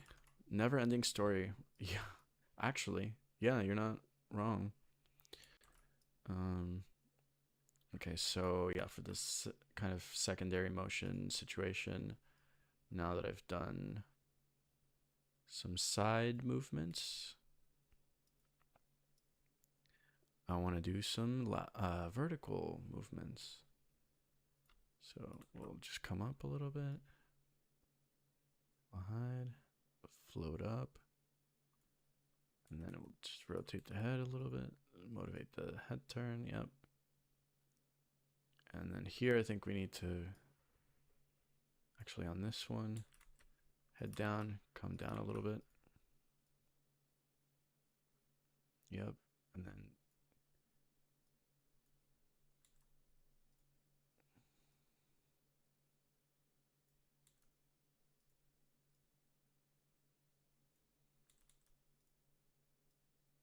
oh no, not that one.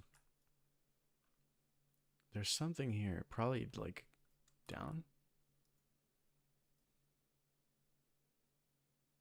No, let's play it. Nah, he kind of bumps and weaves a little bit. Maybe he needs to go back here and then come back. Yeah, that feels better. No.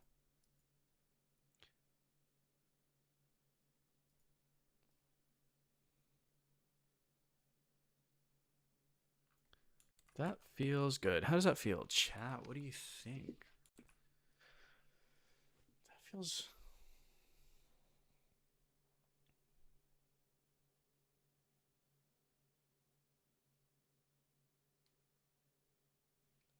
I think that's okay.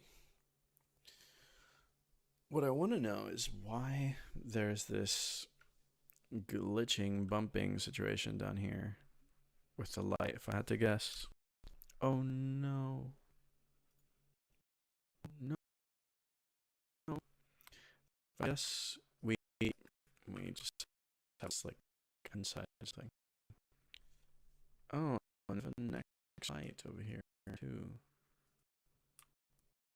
It's about there.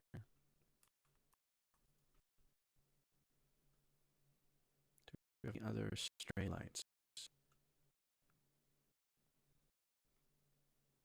No.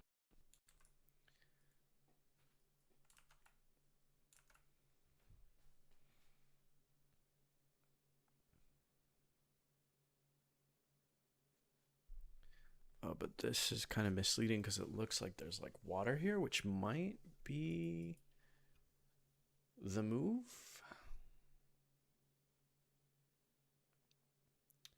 But I'm concerned I won't be able to blend it into the horizon.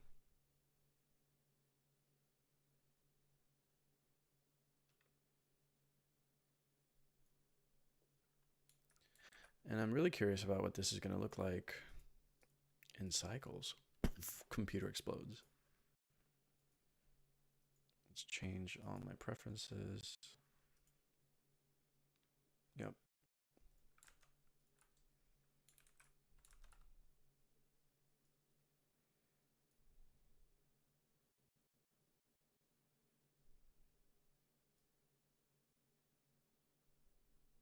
What? Does anyone know why in cycles the modifiers don't? What?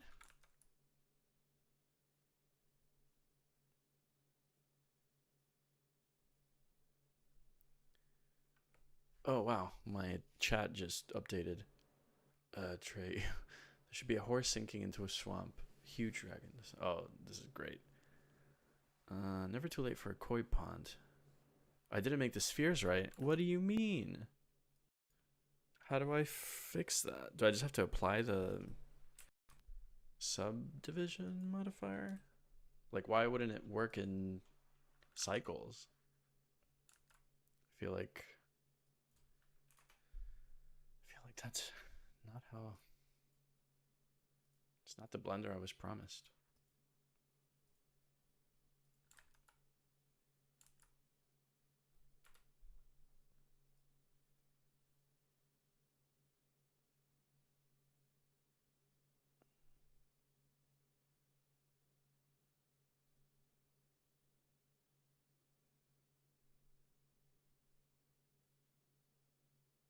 You know what? Whatever. Life is short.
UV spheres.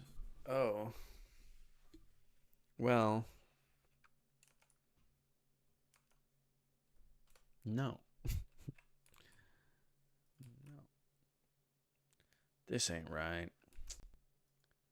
What's a guy gotta do to get some water around here? And how can I light this part?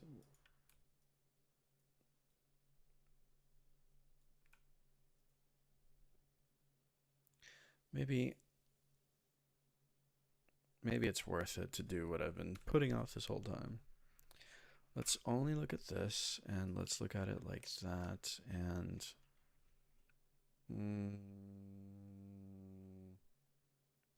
let's do this the cheap way. We'll duplicate it. We'll only focus on the duplicated version. We will change the rotation. We will rock you. And we'll do cursor to world origin, selection to cursor. Zoom in on this real quick.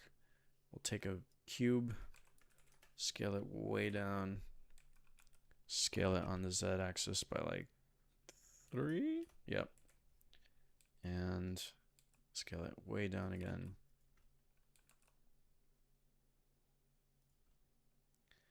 And your pagoda needs some windows, bruv.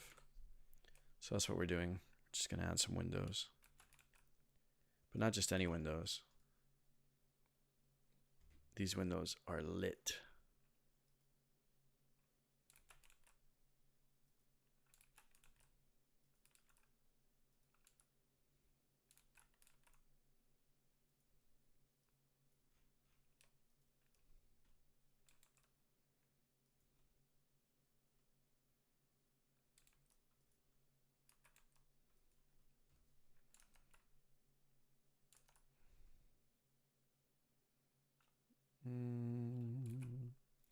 Don't tell Ton that I did it like this.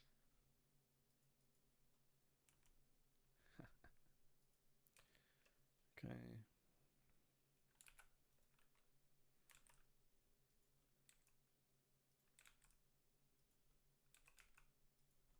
That's good enough, right? So then we'll take all of this and then we'll duplicate it and rotate it. And from really far away, it looks just as bad as it looks really up close, but I like it. We will group all this together and call it Lit Pagoda. And then we're golden, basically. We'll just actually take all of it and just merge them because I'm the boss. And where's our Lit Pagoda? Perfect.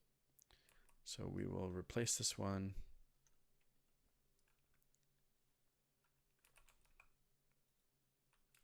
We'll replace you. But with AI. Too soon. Oh no, my shortcomings and attention span have come to bite me in the ass. Actually looks not convincing.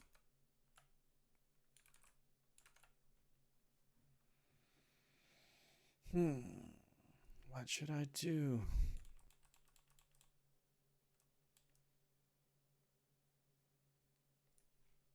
Okay. Violet Pagoda, you were fun as a thought experiment. I know what we can do. We got all these lanterns. Let's use them. Yeah, much better. Anybody, please, if you could help me get this muted black to go to black without destroying everything else, it would help so much. And then take you and place you over here. Is that going to give us the light we need?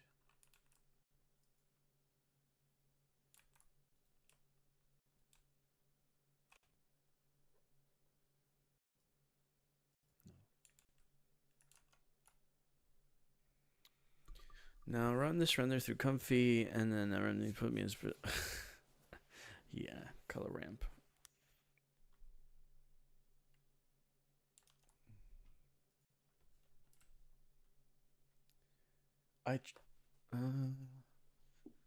Color ramp. Okay, I'll give that a go. I feel like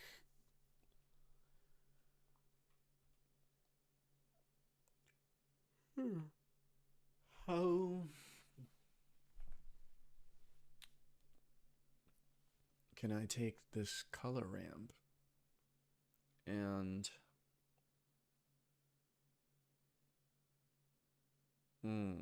just trying to think of where I would plug it into.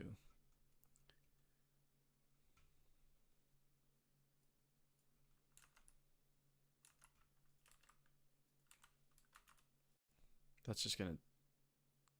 Oh wait, yeah, it's just gonna kill the color.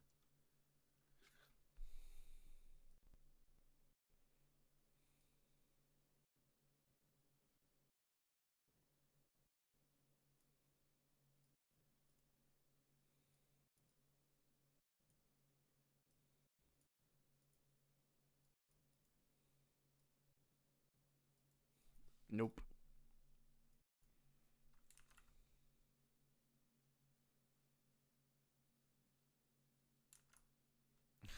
Pagoda to the knee.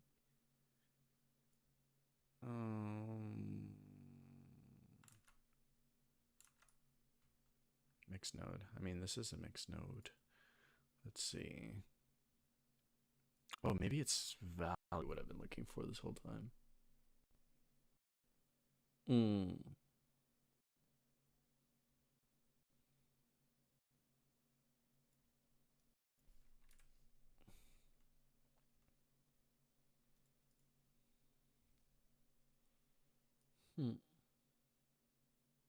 Nope.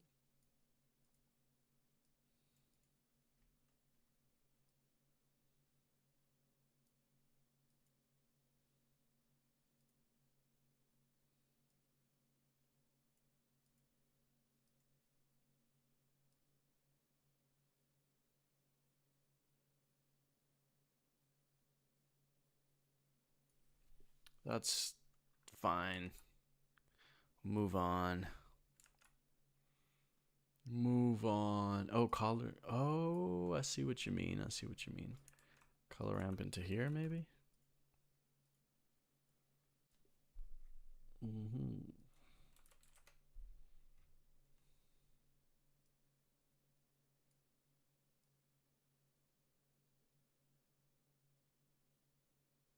You bloody genius. I think that works. I'll have you all know my phone just came back to life from the dead with 2% battery. I'm spooked. We're almost through.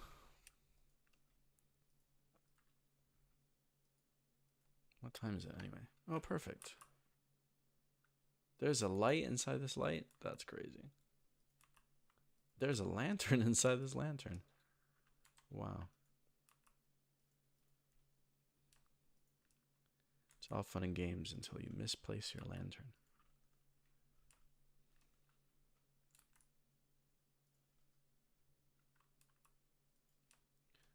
Where do these lanterns lead to? Who cares?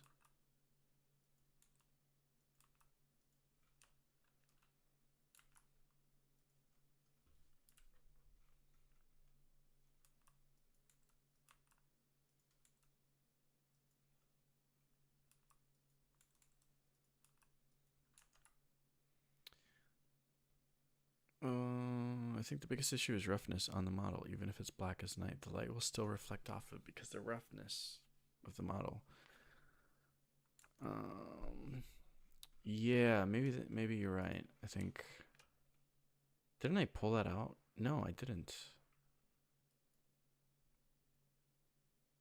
Oh.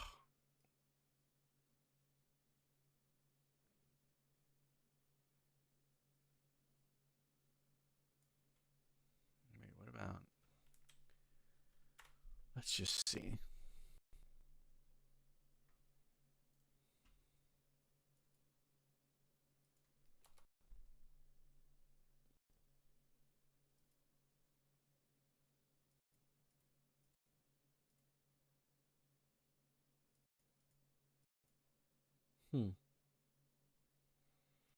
Can't have that.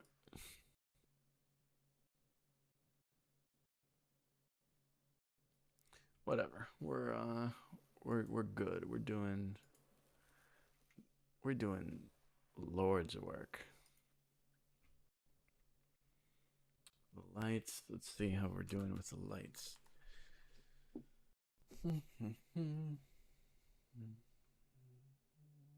This one's obviously floating off the ground.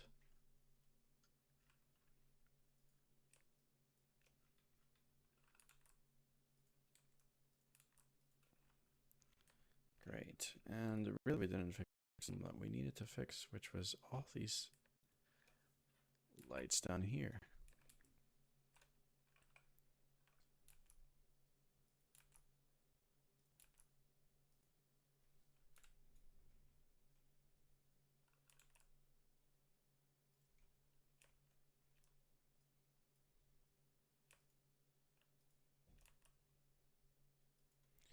Now I have Evanescence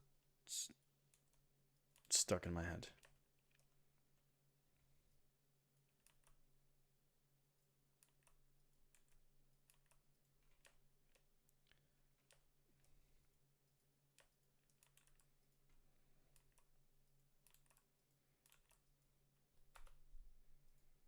All right, that's fine.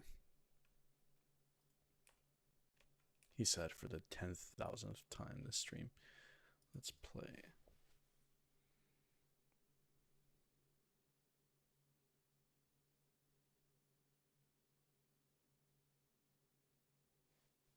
Okay. That looks not bad. What if we did something with all of this empty space here? It's like so much space.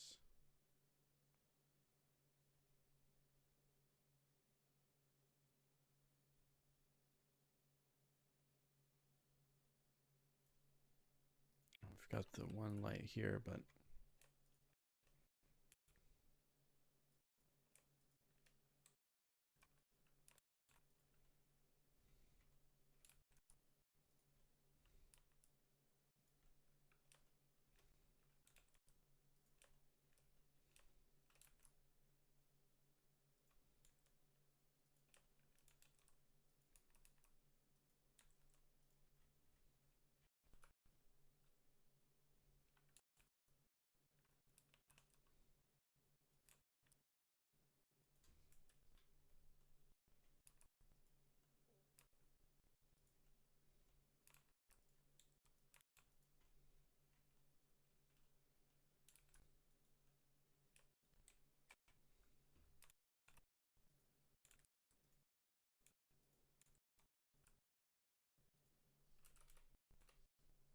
imagine having to be the person that lights all those lanterns.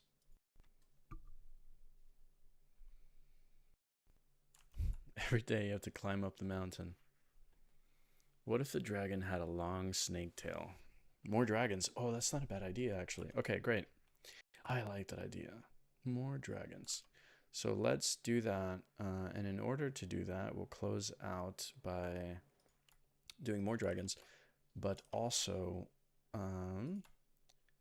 going back to, oh yeah, we have this whole ass dojo that we didn't use.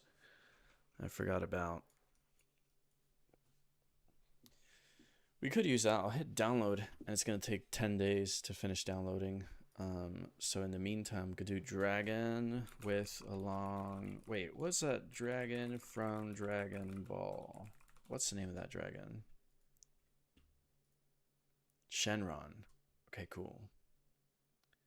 So we'll do... Look at this dragon. I'll make you high res. And then we'll do long... Wait, we'll just do Shenron, see what happens. I think I know what's going to happen. It's going to make a dragon that looks like Shenron. Oh, wow.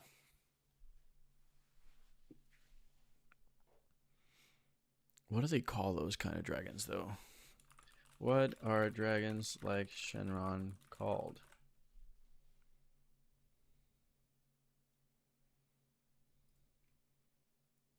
Four-fingered Chinese dragon. Well, that clashes with everything that we're doing because it's Japanese styled, I guess, but dragons are dragons.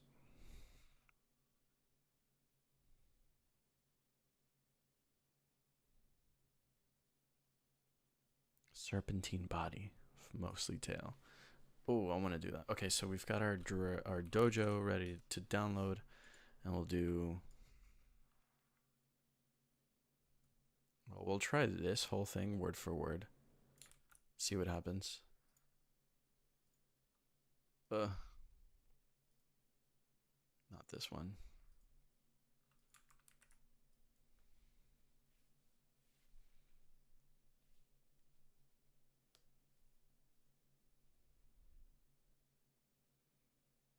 Whoa. Oh, these are cool. Not at all what we asked for, but I really want to see these. Whoa. One other thing that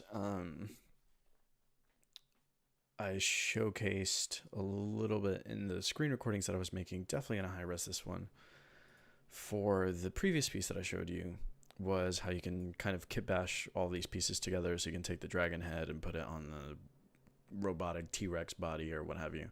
And it actually is a pretty great way of making new things. That's cool. So let's go back to Blender. while we wait for those to finish generating, I'll check the chat. Drag. Oh, wow. I love the maturity of this chat. It's right up my alley. And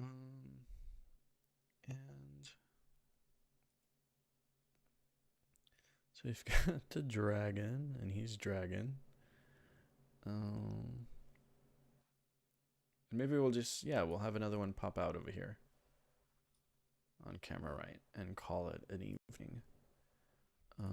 Probably not the ones that we just generated. So let's go back and then choose from our creations, not just the high-res ones. I mean, these, I gotta say, this is pretty amusing and exciting. I know there was that one video by Jalix Rosa that was really good, that I think was like a Dragon Ball inspired video. I don't know what this is supposed to be, but it's amazing. This one's cool. I can't wait to see it. This looks like a World of Warcraft character. And this looks more like what we're looking for, honestly. So we're going to make that high res too. And in the interim, I will also grab... well, actually, we can just import the original dragon mask before we did all the red shading. And maybe even one of these adventurers with a large backpack, just to throw them into the scene. I tried to upscale these yesterday, and then I just made a mistake where I hope the upscale understands that this is the nose. Where, yeah, I just ran out of like upscale credits or what have you for the time. I don't know what that's supposed to be. And we won't talk about that. I like this one. I just hope it understands the nose. No. Limit of parallel upreses. That's okay. Let's go back to Blender. I don't think we need to import the dragon. Really, we can just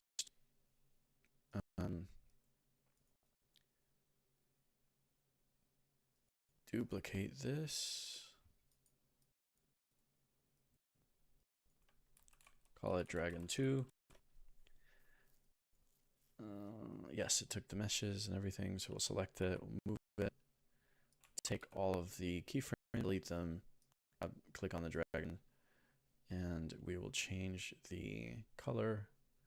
This one, no. Dragon 2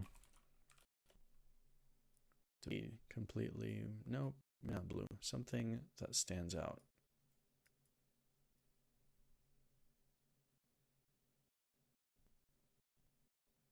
Yeah, there we go. Red and blue. I see the chat whizzing by.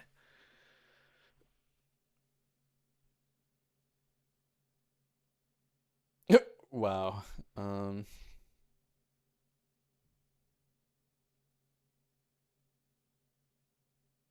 That's great. I love all the stuff that I'm learning in the chat. Okay, so let's hide this dragon. Tiger. We'll just set your endpoint there. You pop out right around the same time.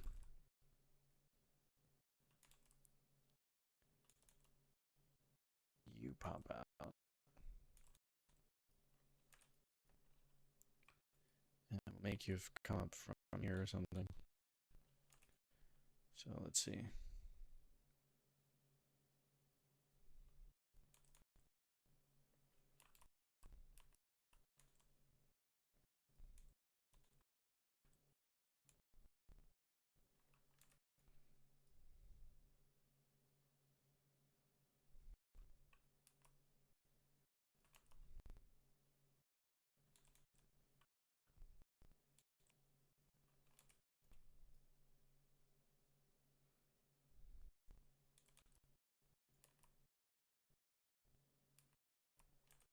actually grab this keyframe and put it right there.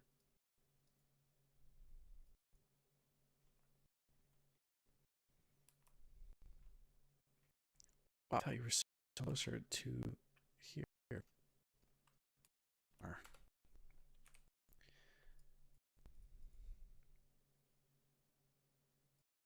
Nope.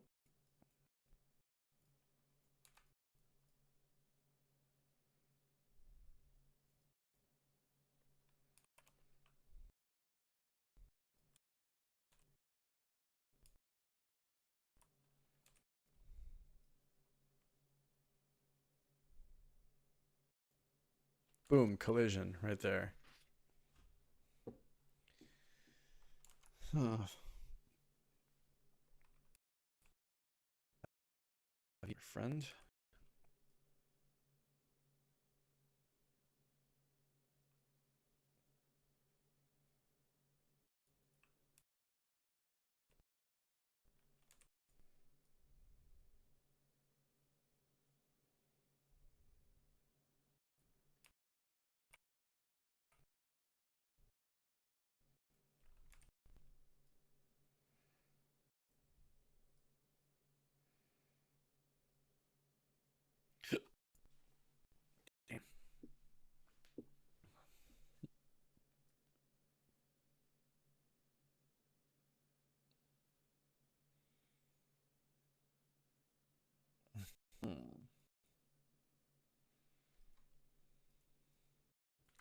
Getting there. We're getting there.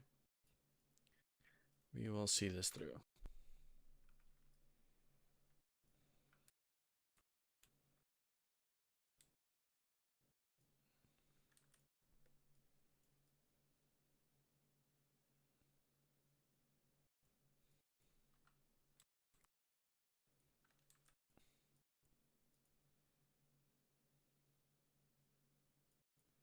Not gonna ruin it in the last half hour by making this dragon be dragon.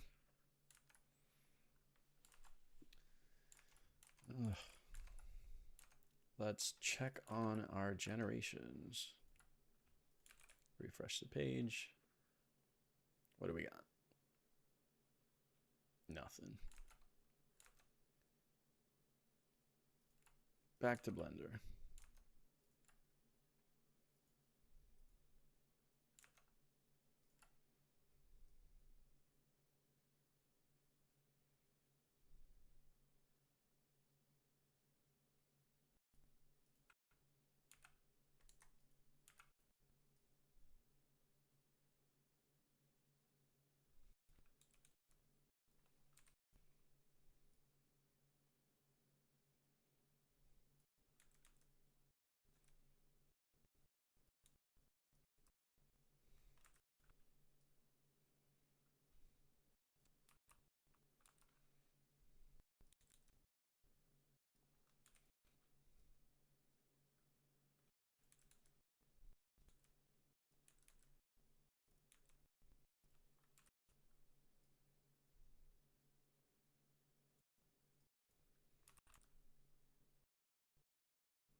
Oh, how do I avoid that?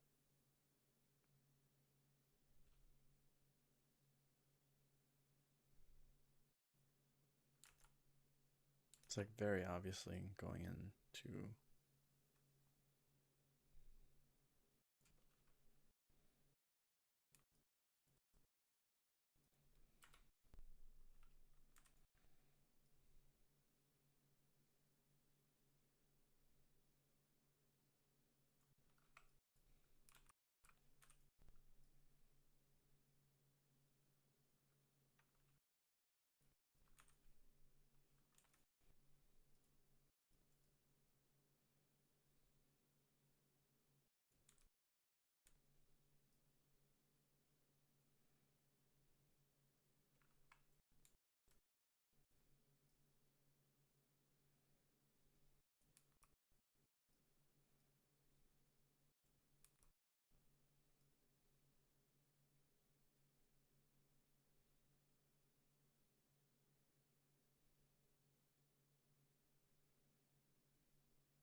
Okay.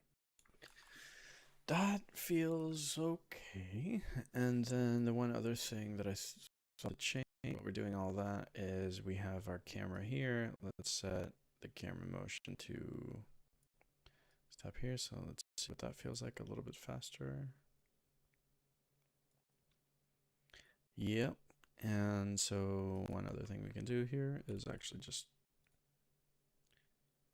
let's hide this dragon and turn the camera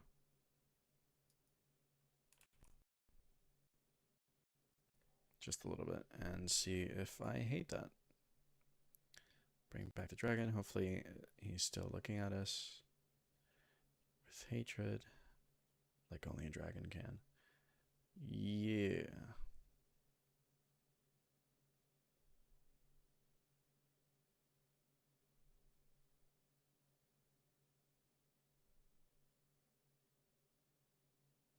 Damn it.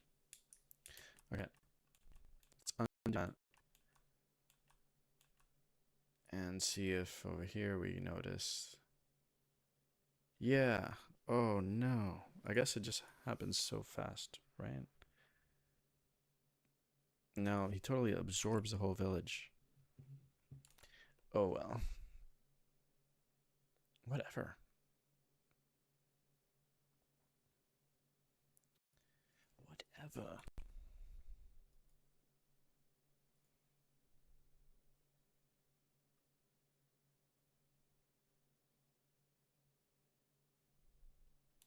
Yeah. Whatever. I like that. Is there a plot or storyline to this creation? We'll watch this from the start later. No, there's no plot other than wanting to create something using assets that were generated with Luma AI's Genie, which we're about to go back to. That's the whole plot. In terms of the actual, like, why dragons, no specific reason other than it being the year of the dragon, and or soon to be year of the dragon, and considering that this dragon has an additional appendage back here, which, you know, could be removed by a medical professional.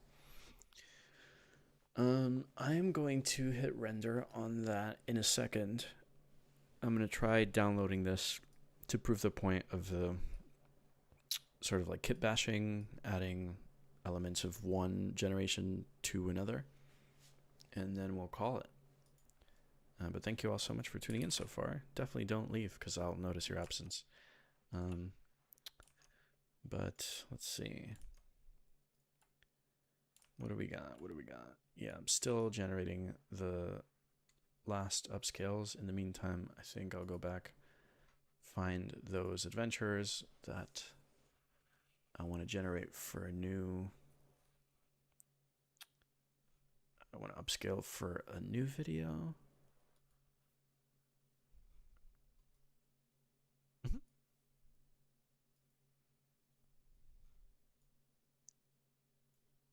I love that they're T-posed by default, which I didn't ask for, but I'll take it. Okay, I hope I wasn't already upscaling this one. Shenron, no. No. I think I just upscaled the same model twice. No, great. Great. And we'll go back to Blender.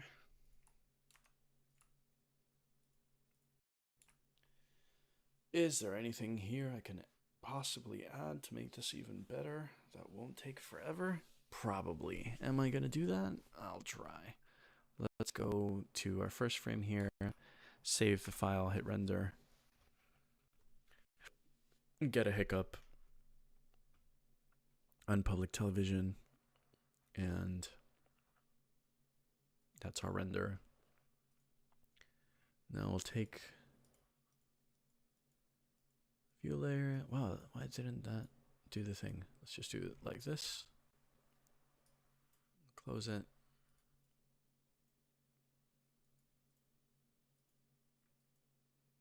Wait, why is this not working?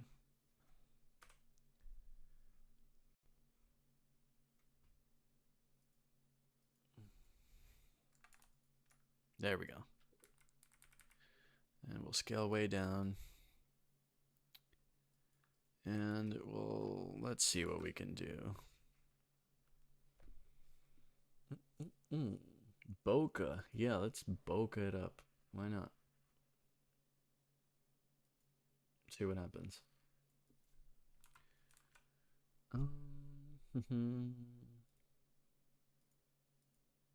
Nope.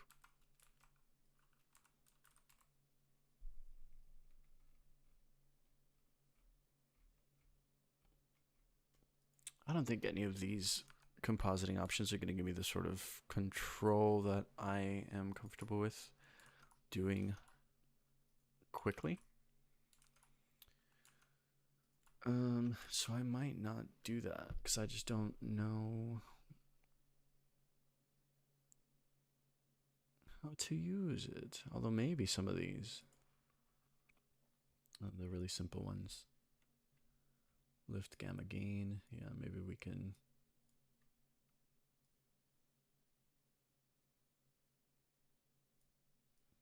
Give ourselves a nice little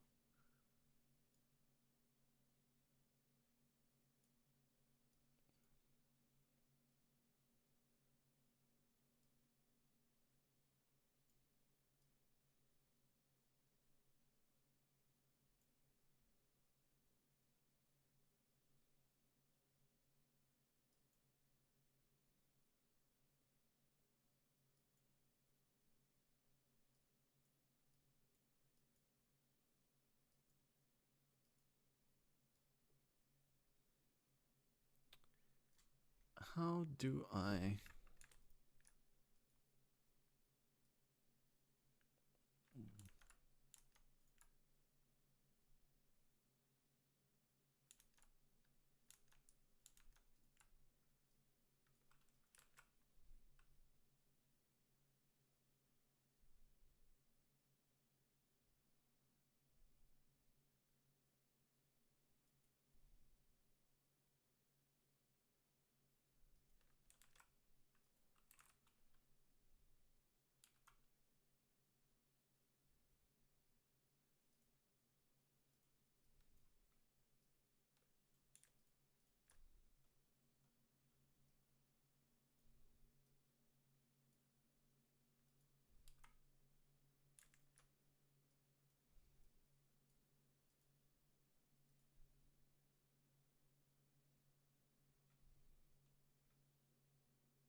That's good.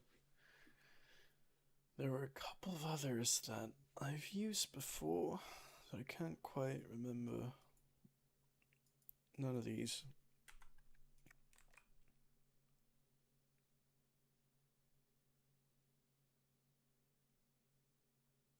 That's totally fine. I'm more than happy with that as opposed to, let's see, 1, 2, 1, 2, 1, 2. I think the lift might be a little high. That's too low. Why are there not number values for these?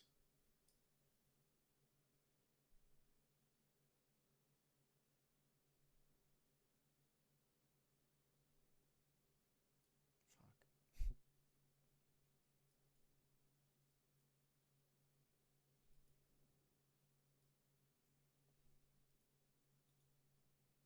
Let's do this. Reset.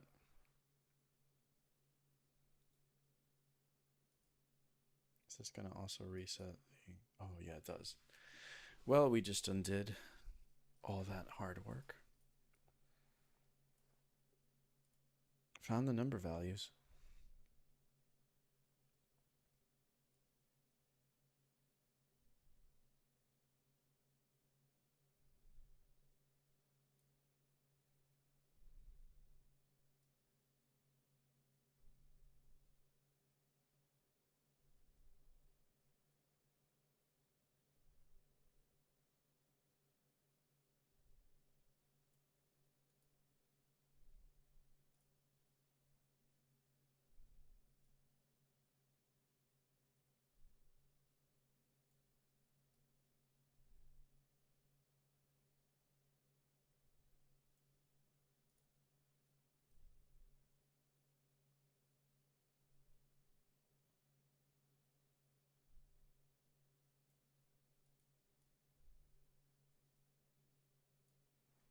I think the best way to figure out if this is doing anything that we like is by going to a frame with the two dragons and rendering that instead.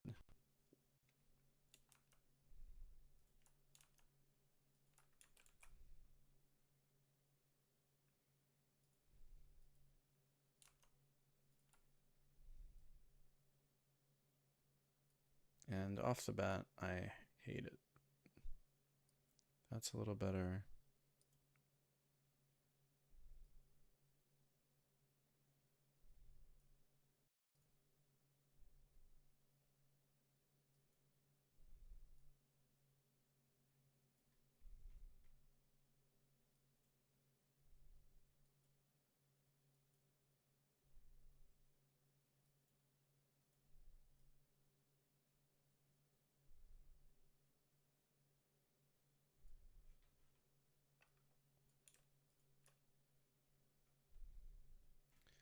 And I do like that, but it's a bit dark in it. So I gotta bring up, let's see.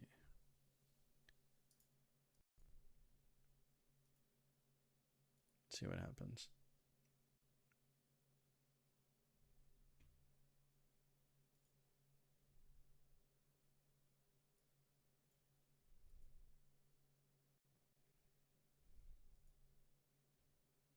Yeah. Right. That's good enough. I forget we have the like real-time mesh compositor now. I'm not sure why I can't see that, but this is good enough for me. I'm happy with that, but let's be complete about what we're doing and also check back on our generations over here, which should be done. Great. So this is the brown antlers, sharp teeth monster thing that we created earlier. Looks pretty gruesome. I like it. And here's that Shenron, like, dragon. Great texture upscale. I think the mesh, obviously, like the face is not quite accurate. And I'm sure it's probably to do with there being a lot of different angled images in the data set of that particular dragon, probably, but not from a consistent angle.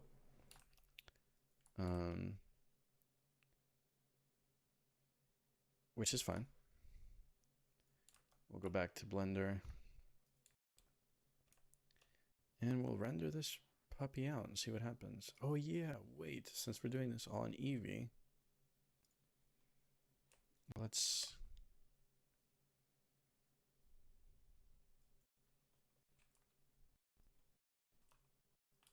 it's crazy.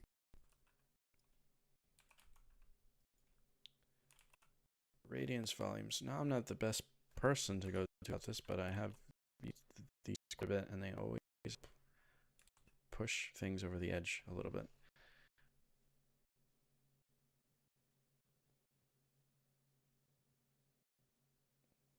It looks like thunder is like happening or something.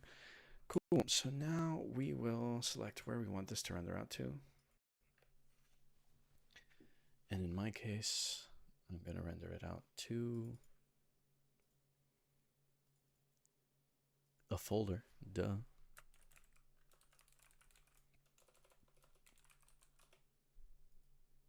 And we'll call it Dragon 1.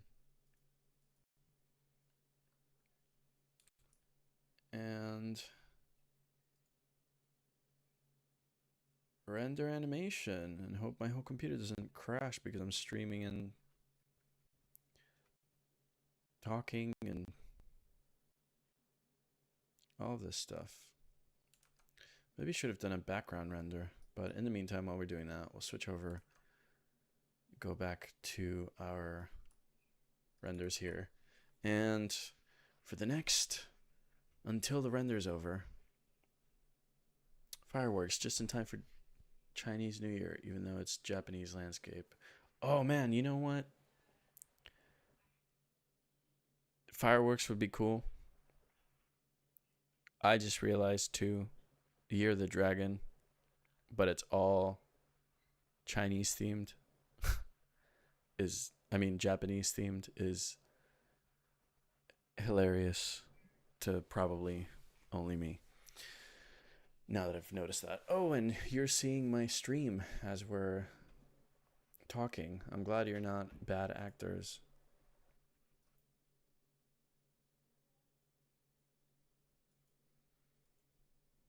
I wonder if it shows anything that I should be worried about. No, just the chat. Okay, cool. Well, does it? Let's see.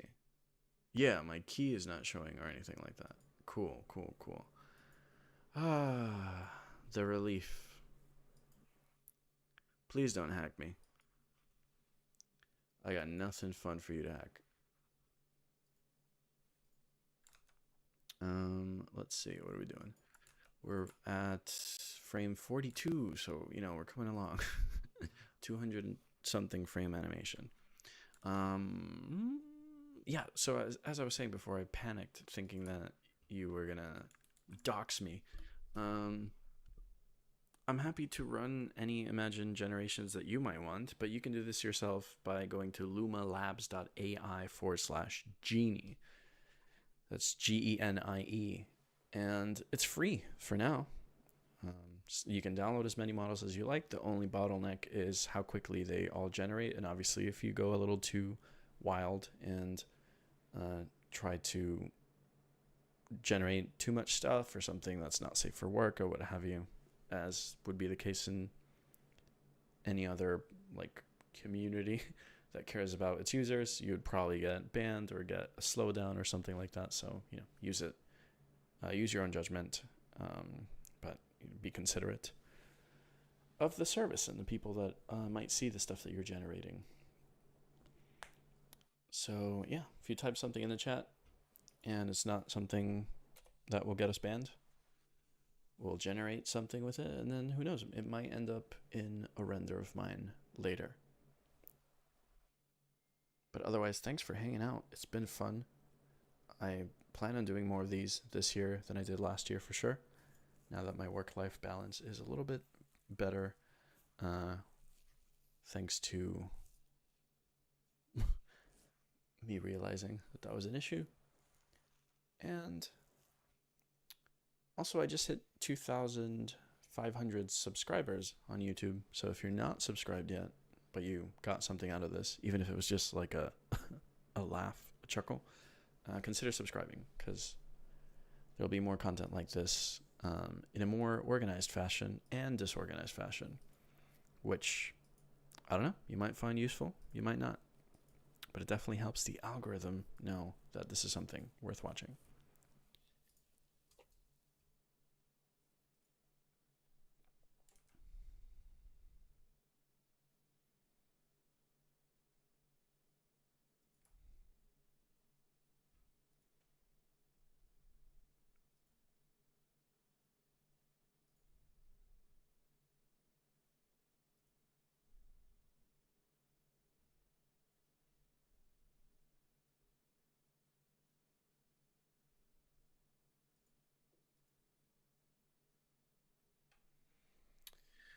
Bug him not say good night. Thanks for coming in and hanging out.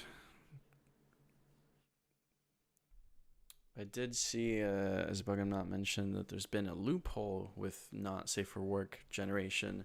I try to stay away from potentially getting banned or a slap on the wrist, just because there's no real reason to. A lot of these tools exist in a way that you can use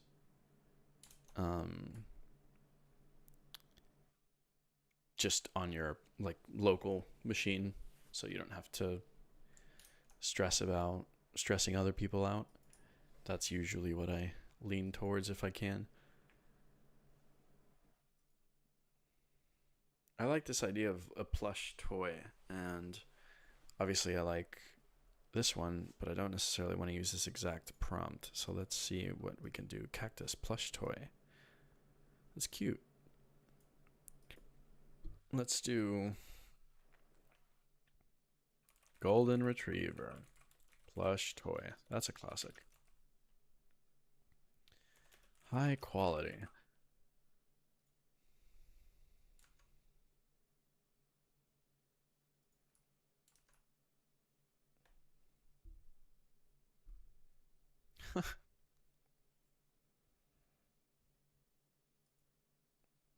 This golden's got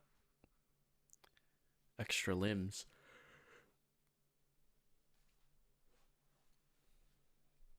How's our render coming along? Oh, we're almost there. More than halfway through.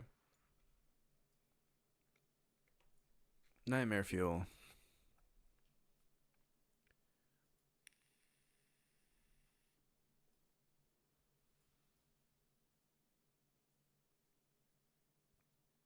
That one's cute. 10 out of 10 would high res this one. This one too. It's even got a tongue out. What else could we make a plush toy out of? What about Chucky plush toy? High quality.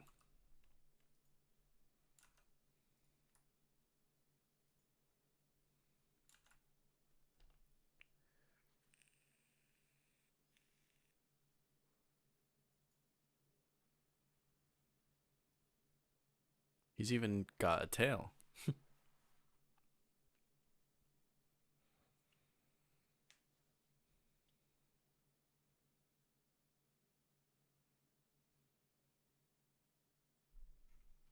Wow. Creepy.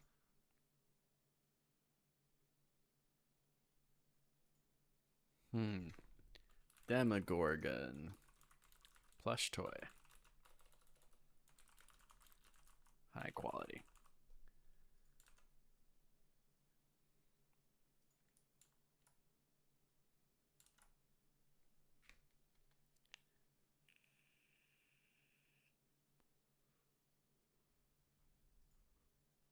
Wow.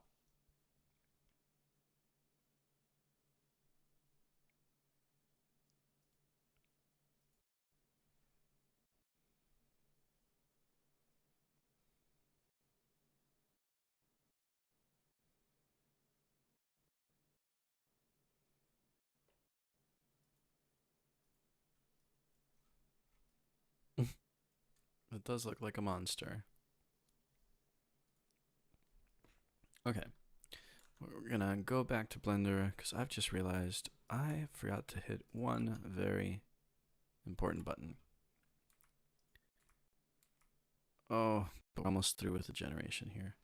Motion blur. I didn't have the camera shutter speed affect the motion blur, so we have no motion blur, which means it's gonna look exactly like what it is, which is a 3D render instead of something that kind of approximates this like weird middle ground. But that's fine. We're almost done, and we'll get to see what it looks like. I will post the result of the render tomorrow here on YouTube, so you can check it out, as well as other platforms. If you want to follow me, it's just all the same name, my name, just like the channel name here. But thank you all so much for joining and for hanging out while we put together this quick scene between massive air quotes. But it's been fun to do this again. I'll see you in the next stream.